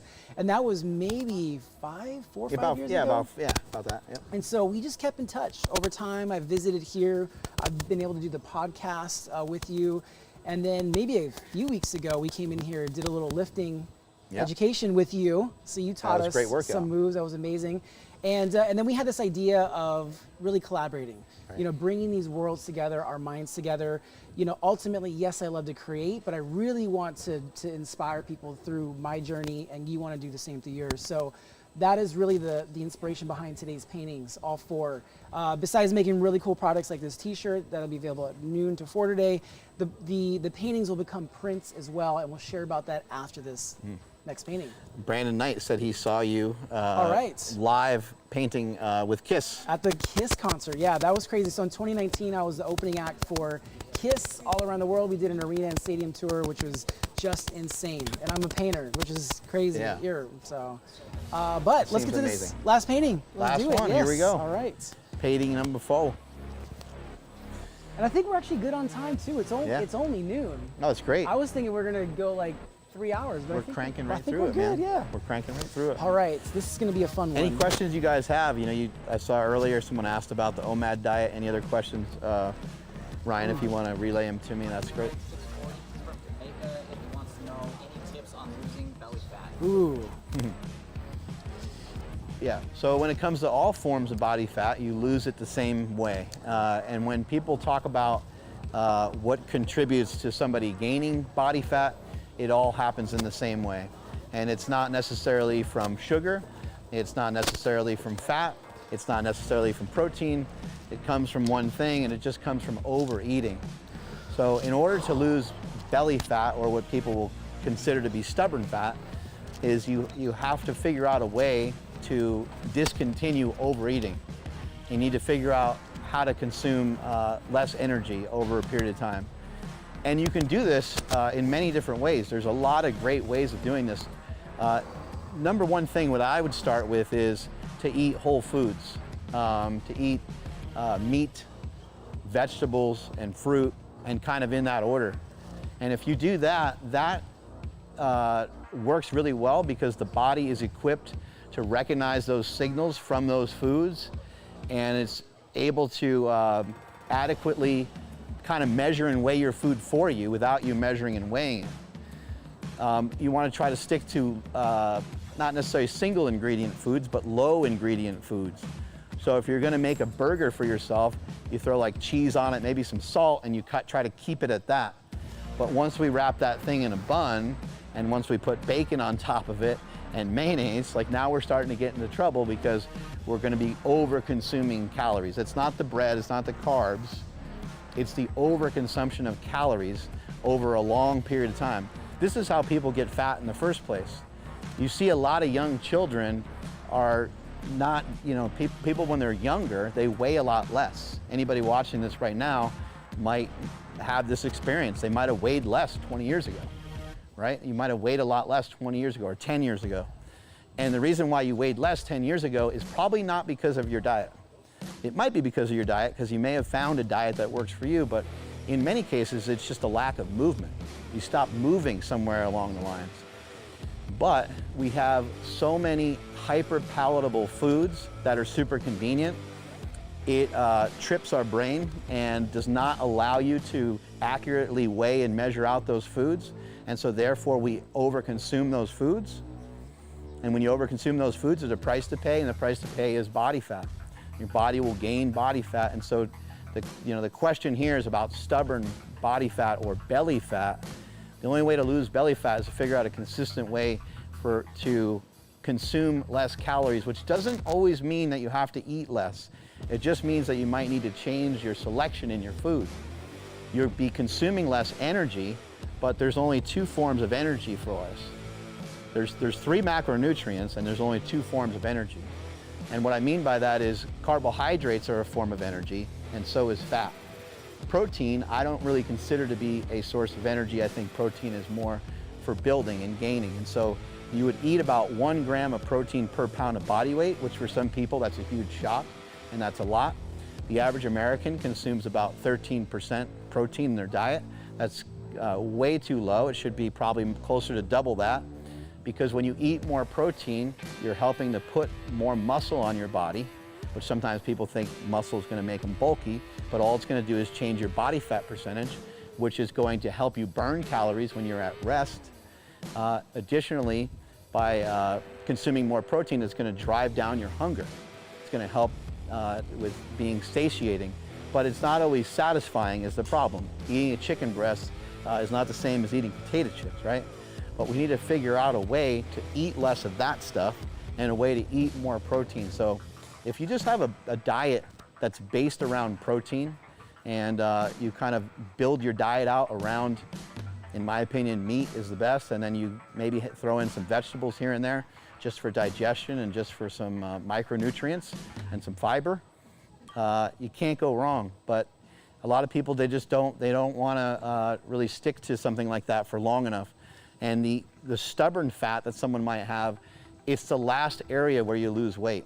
It's the first area that you put weight on, whatever the stubborn area is for you. And the worst news of it all, it's the last area to where you lose fat. So if you lost a considerable amount of fat and you're pinching some fat on your body and like, why can't I lose this last little bit? It's because you're probably about 70% there. You need to hang in there, and you'll need to kind of stay at this new body weight for a while. And once you do that, your body will say, hey, all right, we're cool with it. We can burn off that last little bit of fat. But at first, your body doesn't want to do that. Burning body fat is not, it's not that it's unhealthy, but when you start to do it in large amounts, the body will it will get a little concerned about what you're doing, and you won't really always feel so great. So anyway, that's how you get rid of any body fat. Got another question? Nope. Real quick, I want you to answer that, but also at some point I want you to share about, you're obviously passionate about the act of lifting. Yeah. When did you become passionate about the knowledge, the art of lifting? And share that after the TRT question. Yeah. I'm going to use that as fuel for inspiration for this. Yeah, someone was asking about testosterone replacement therapy and hormone replacement therapy. Nowadays, there's doctors you can go to. I'm with a company called Merrick. You can look them up online, and you can get your blood work done. And then, in accordance to your blood work getting done, you can take bioidentical hormones, which is testosterone, which your body naturally produces, which people tend to make a big deal about because it is a steroid, and some people lose their mind. But again, these hormones can help promote you to have more muscle mass on you, which makes this whole diet and fitness thing a lot easier. But it also just makes life easier, because with a little jolt of testosterone, or keeping your testosterone levels at a level that represents you in your 30s or you in your 20s is a lot better than the representation that you might have at 60 or 70. So it's something that can, and testosterone is also very, very motivating. It's it's motivating to have your, just your hormones in general optimized. You might go and get blood work done, find out your testosterone's fine, but you also, as a male, you might find out that your estrogen is really high. And so these are all things that we want to try to figure out how to mitigate and how to get headed in the right direction. So I recommend it. I think most people should at least look into it. It doesn't hurt. Getting your blood work done is a fantastic way to take a snapshot of where your health is at, so you can get your lipid profile checked along with some of the other hormones and try to make sure you're headed in a better direction. What's the company name again? Merrick, I think it's M-A-R-E-K, Merrick.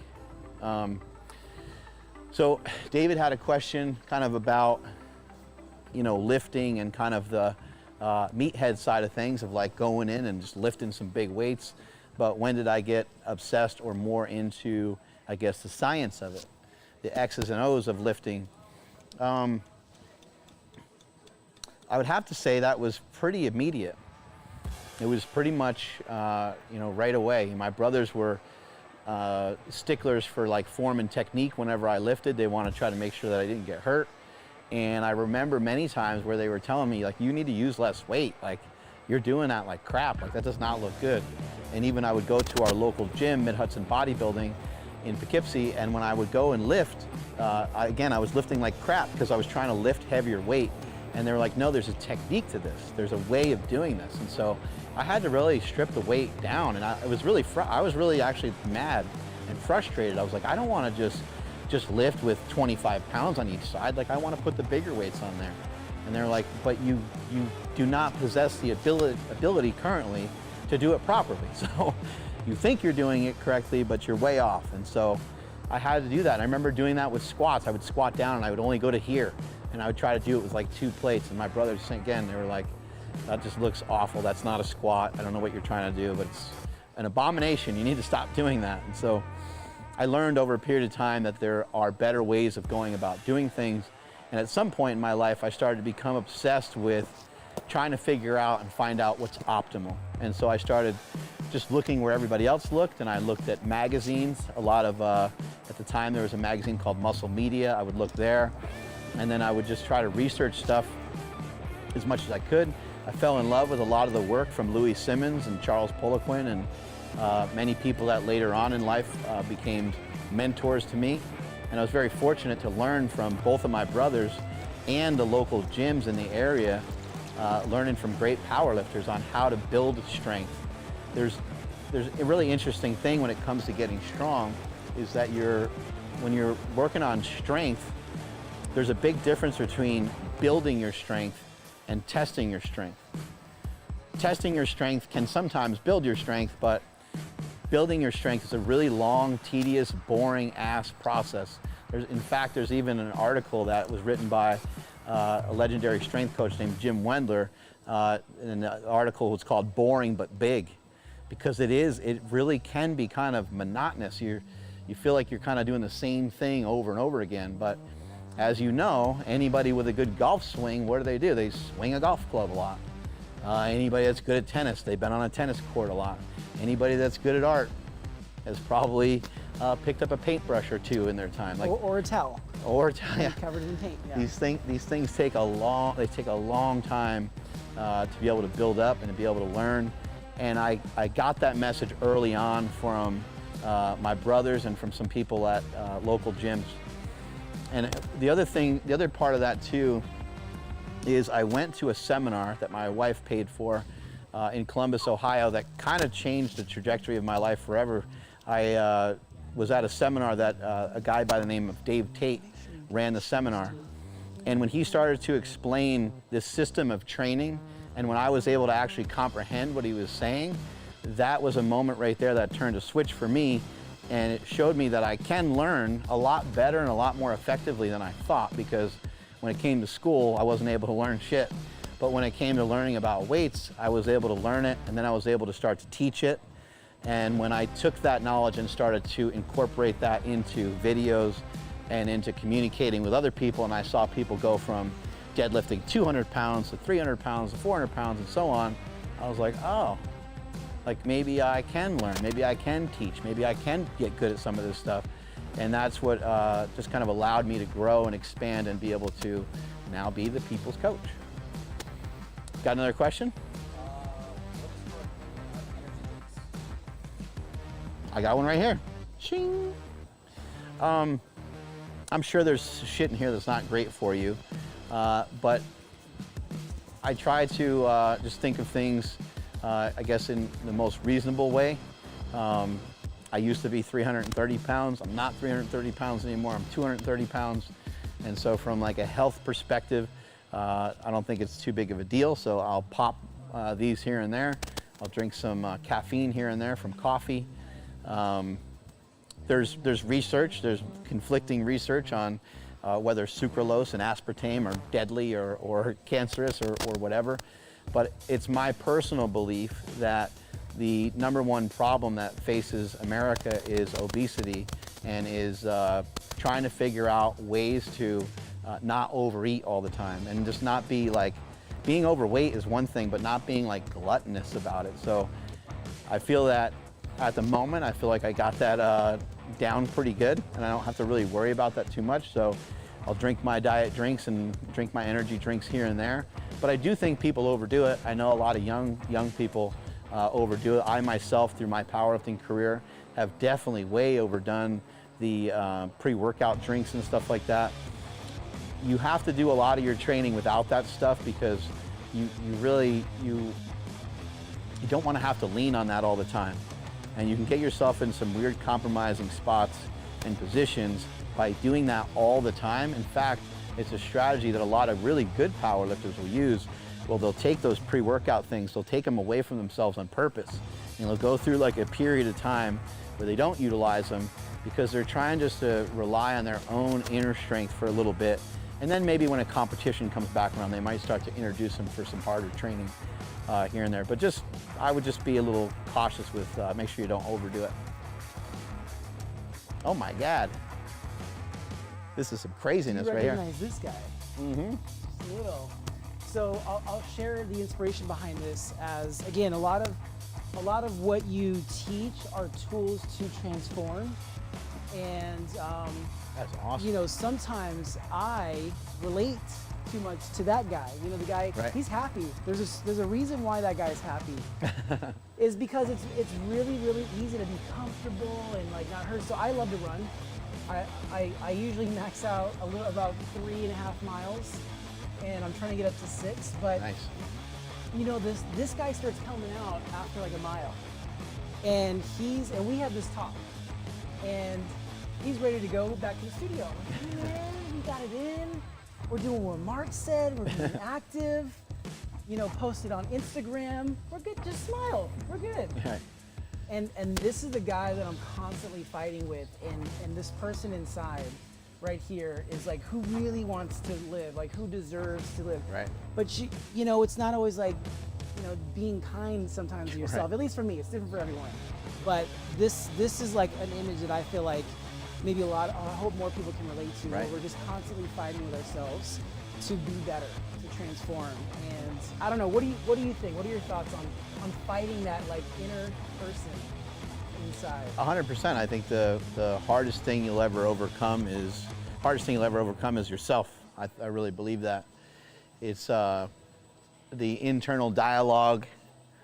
I mean, think about how many thoughts in one day that you have to deflect and that you have to change, and you say, oh, I can't do this, or I'm not going to be able to do that. Oh my God, I'm tired. Like, you gotta. Even when I'm painting, this guy's like, that's good enough. Right. Let's leave it how it is. Don't touch it up. And this guy's like, bro, right. Start painting, start adding some details. Be aware of where you want to go so that it influences every decision after this. And sometimes he's not pretty. It also relates back to calories even. Like, the human body is designed to preserve calories and conserve energy. Yeah. So we don't get into compromise of position. So it's very easy for your mind to start telling you, hey, you should probably relax. Yeah. You should probably just chill. I mean, how many people have, how many of you have, you know, gotten done with a week and you're like, man, it's been such a long week. Really, the week isn't any longer, you know, it's just how you interpreted that week. You somehow felt that it was more difficult than normal, but difficulty is fine. Difficult, you know, pressure makes diamonds. Difficulty is like, we want things to be difficult. We want things to be challenging. There's no other way to grow. So if you were like, oh, this week was easy, that actually kind of sucks. Like, that's not great. If the week was easy, there's nothing to grow from. There's nothing to pivot from. There's nothing really to learn. Oh, that week was the same as last week. But if this week was harder than last week, that's actually kind of a cool thing. And over time, it will get a little tougher, but it will be incrementally a little bit tougher, and your body will adjust to whatever it is that you're trying to do. I heard Joe Rogan recently say that, he said, what I do wouldn't be hard if you were me. And I thought, like, that is an amazing quote, because somebody might be a brain surgeon, right? Somebody might be a brain surgeon, and I could sit there and think that would be like impossible to figure out how to be a brain surgeon, but it wouldn't be hard if I went to school for it and if I was that other person that was able to comprehend and learn all those things. So I think we need to kind of work on, just in general, I need to work on it myself, is reinterpreting everything that I once knew and reinterpreting the things that come at me and come to me, and start to think of replacement words for things like can't, trying to be more logical and reasonable. There are going to be times where you may feel like you literally cannot do something at that moment, but it's a better conversation to tell yourself, that's not good for me right now. I'll work on getting to that at some other point. And I have worked on that in many aspects of my life, even with being able to afford stuff. Rather than just saying, I'll never be able to have that, I would just say, I can't afford that at the moment. I can't afford a private jet at the moment. But maybe someday, if that's a goal of mine, maybe I can figure it out. So I think ultimately you can figure out just about anything. It just takes a long ass time. You need to work on deflecting and rearranging our internal dialogue. And that internal dialogue's coming out as a monster right there. This internal dialogue is serious right now. But I imagine this in my gym, at home, in our gym. Like, this is what I want to remind myself, like, time for that conversation, because it's going to happen. And I think, honestly, once you realize that you're having that conversation, that you're telling yourself that we're good. Right. That's enough. We can call it quits from here. If you can recognize that conversation, I mean, my God, that's like one of the best places to start. Right. That is looking really cool. It's kind of nice to take my time. Usually I'm like doing these things in 5-6 minutes on stage. Oh yeah, you gotta move along, right? Yeah, but this is a whole different style of painting as well. This camera guy keeps backing up just a little bit more and more. Right. All the shots started off close. So you got quite the team here. So while we were planning this, I had the chance to come in here. We did a little walkthrough, and I got to really see you sit down with your team. And I have to say, they work incredibly hard. They run a well-oiled machine. Thank you. I'm sure it may be different on the inside, but from the outside, it really appears that way. And so I just want to ask a quick question as I'm getting near the end of this about leadership. When did you also realize that you had to shift from, okay, I'm now getting this knowledge for myself. I'm growing, I'm changing, I need help. How do I translate this into leading a team of people now? Right. Because you have quite a large team now. You're also leading a community as well. So can you just touch on that a little bit? Just about leadership? Yeah. Your thoughts? It's fun, I think the selection of the correct people is probably the main thing. I don't really view myself as a great leader. In fact, I have many flaws, and probably my worst flaw is I'm not a great communicator. I'm always like, I just want this to be cool. And then I leave it to Jessica, and then she's got to figure out how to make it cool. Which she does. Yeah, she does. She figures it out. But I think just in trying to build any team, or if someone's trying to build something, you have to select people that are good, and you have to take your time with that. It takes a long time to kind of find the right people, and it might seem like a good idea to bring in this person or that person, but if they don't really fit exactly what it is you're trying to do, then it won't work out. So for me, it's been selecting the correct people, and many of the people that work here and many of the people that have worked here in the past, a lot of times I'll just say what do you do? Why are you still here? Go home. But they care a lot. They care a lot. They want to make things better. They want to see things through. They want to make sure that we follow up on the different projects. But that doesn't really start, I don't think it starts with me. I mean, maybe they are inspired by some stuff that I do or say, but I think ultimately they came in here with something that I recognized that I felt was special, and I'm just trying to keep that flame burning and keep that running. So I think ultimately it's just a matter of selecting really, really good people. And I think that people think they're talented at selecting good people, but I don't think it's really much of a talent. I think it's you might unfortunately have to from a business perspective, you might have to go through a lot of people, which really sucks. And it's really hurtful and it's not fun, but you may have to bring in people and then you may have to say, well, it just ain't working out. We'll have to bring somebody else in. So for me, it's been that way, and it's not easy. But I think the fact that I am here every day, I'm in here every day lifting, so the team or people, anybody that works here sees me working every day. I also do a podcast with Andrew and Nsima, and they see that I'm put in the same amount of work that they do. I think people see that I have done well and been successful in business, made progress there. I've made progress in lifting and done things with powerlifting, and my powerlifting career is over, but I still have goals in fitness, and I'm still working towards things. So I think that people are seeing like, oh, that's cool. Like, he's still trying to make progress. He's still working on getting better. He's still working on improvement. And then it kind of maybe leaves them with no excuse on why they can't continue to work and strive for stuff, because I think, you know, when people think about people that have reached a level of success, they're just thinking like, oh, I would just be on a beach somewhere sipping on a margarita. I could do that, but that's not my idea of fun. I want to continue to put up points on the scoreboard every single day, and I think that everybody that works here wants to do that too. And yeah, we want to celebrate here and there, but you know, we spike the ball and, you know, get back in the huddle for the next play. Oh my God. That is looking awesome. Is this going above your bed? It's going on the ceiling. Yep.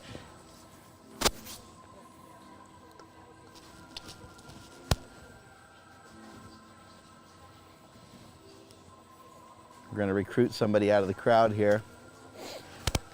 Yeah, so we're getting near the end. If you want to do one more interview with someone, and then I'll be able to wrap this up, and then we'll just share more about these paintings. All right. What's happening? Come on up, Jessica. You knew you'd be picked on. We got a microphone for you coming up here.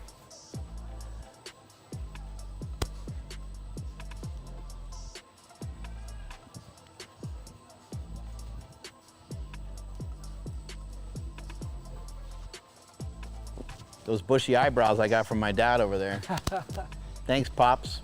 Keeping the sweat out of my eyeballs.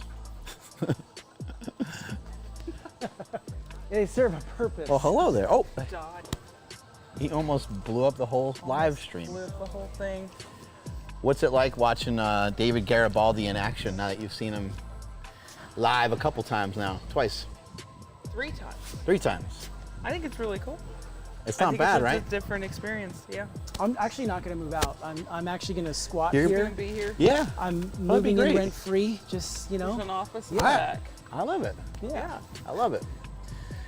So Jessica's been with Super Training Gym and Slingshot for many, many years now. It's been, I don't know, 4 years, 5 years? Over 5 with ST, over 4 for Slingshot. And if you don't mind sharing with us your weight loss journey, weight loss story. Yeah. So I rode in college, and when I left college, I was left with like anxiety and a bunch of depression and all that good stuff that most college kids have when they graduate and they don't know what they're doing with their life. Fun. Yeah. And then I was trying to figure out what I wanted to do, and that was lifting. But in between that time period, I had gained some weight.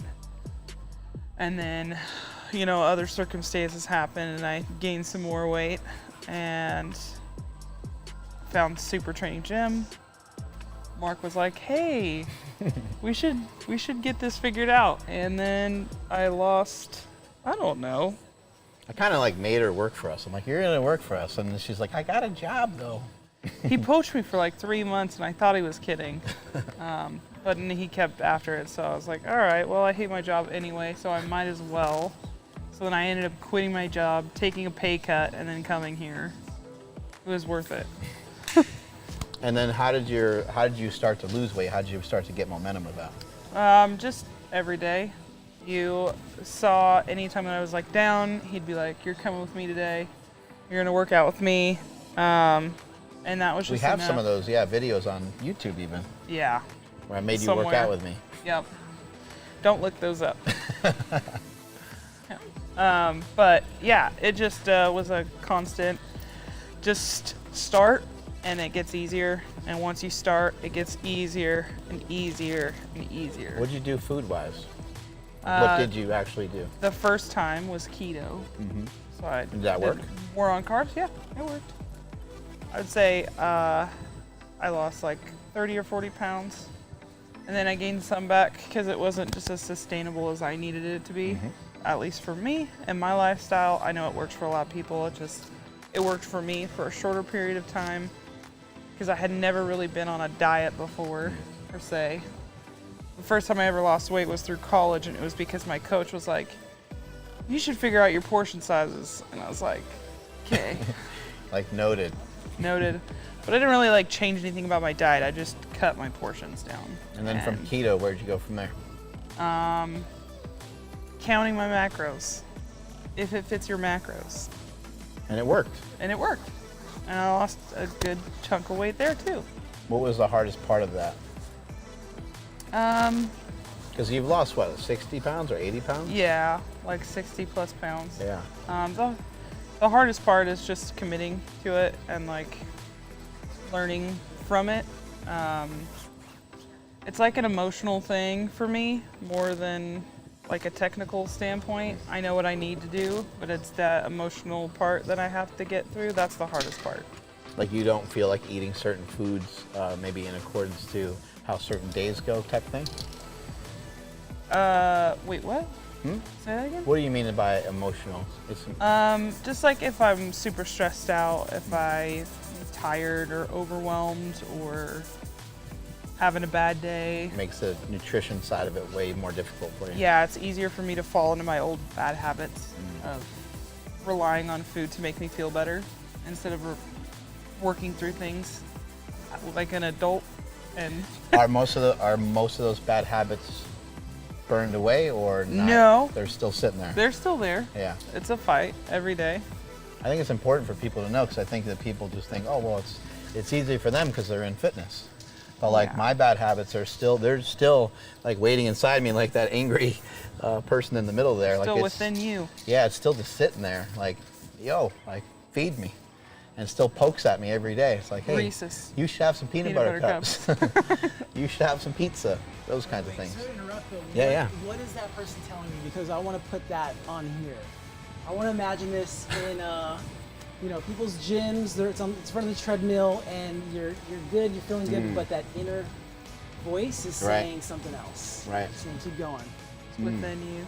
I think that's a really Yeah. good one. Yeah, Jessica mentioned Within You, which is the name of my new supplement brand. But as I mentioned earlier, like I think all the answers that we need are within us. So I think Within You would be Within great. you. That's That's sitting there. you within you. Yeah. All right, let's do it.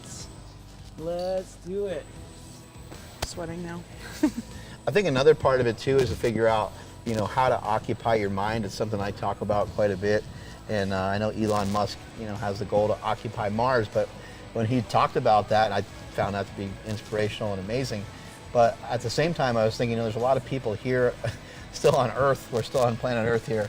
And we're suffering a lot. And our minds, I'm just noticing like a lot of people are stressed out. A lot of people have a lot of anxiety. And I just challenge people to occupy your mind. I challenge you to work on expanding your mind. And for us, we've been able to occupy our mind with fitness. And I think in some weird way, the nutrition side of it becomes part of the hobby.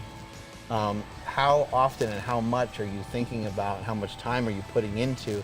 I know maybe sometimes it seems a little more effortless at this point, but like you are with like a company provides some prep meals for you. Before that you were prepping your own stuff. Yeah. So there's like a lot, right? There's a lot of like intentionality behind what you do every day.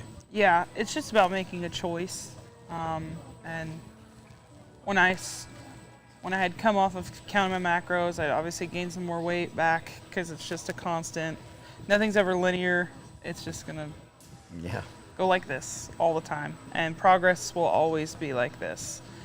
So once you recognize that, you're gonna be way better off because the moment you go back up, you're gonna be super discouraged and then you'll go off plan or go off the walls. So just understanding that it's constant. You'll go up and down and up and down, and that's normal, that's okay, and it's expected. Right. But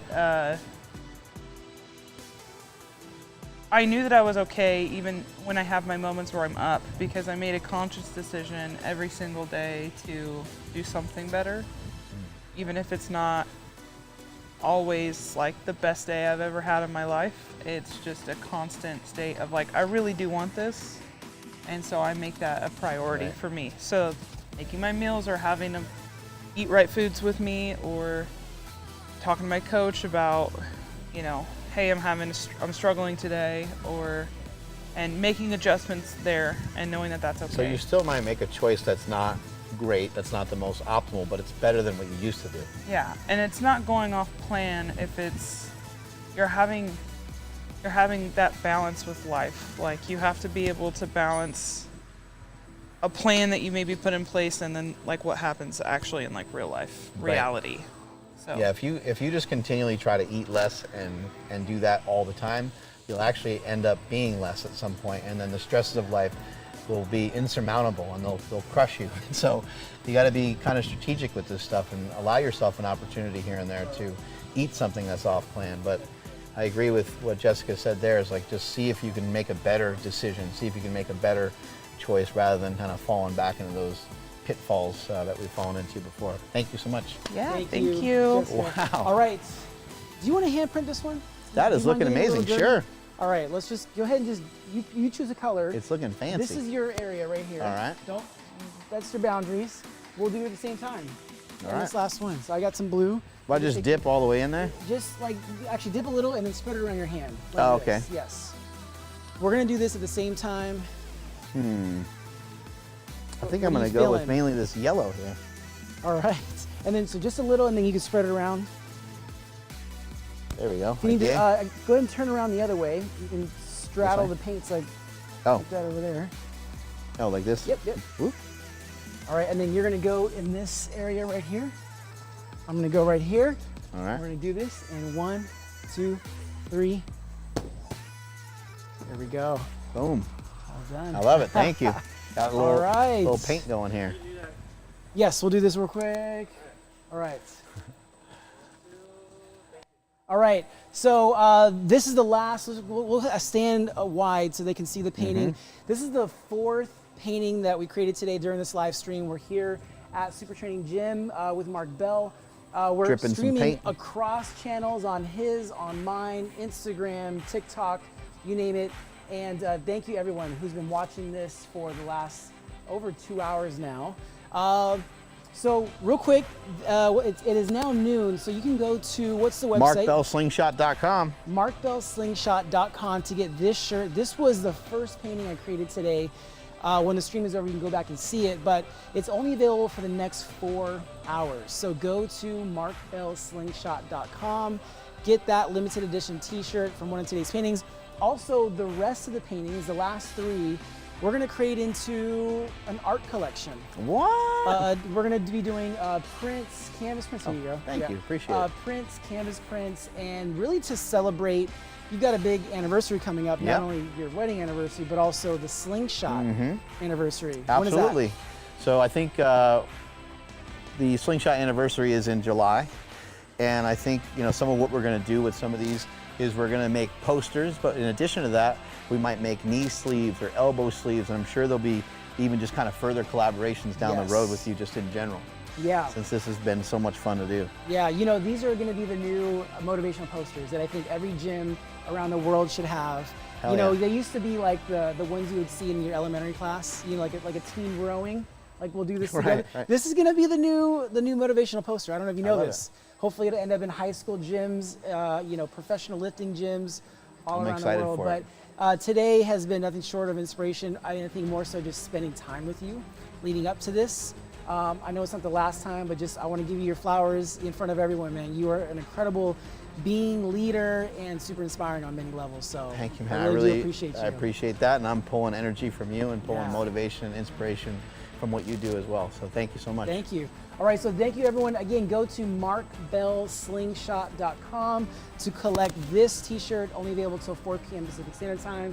In the meantime, follow at marksmellybell. That's right. Across platforms. I am at Garibaldi Arts. And are we on the center camera or? All right, we're on the center camera. Thank you guys so much. We're gonna leave it on the center camera for a little bit with this painting.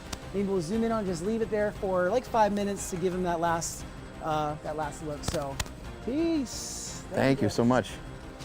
I'm gonna take my bucket and go home. Yeah, absolutely. Oh yeah. All right.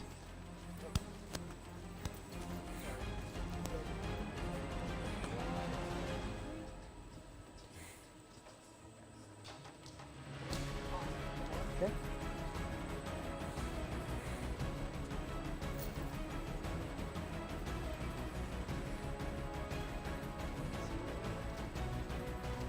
All right.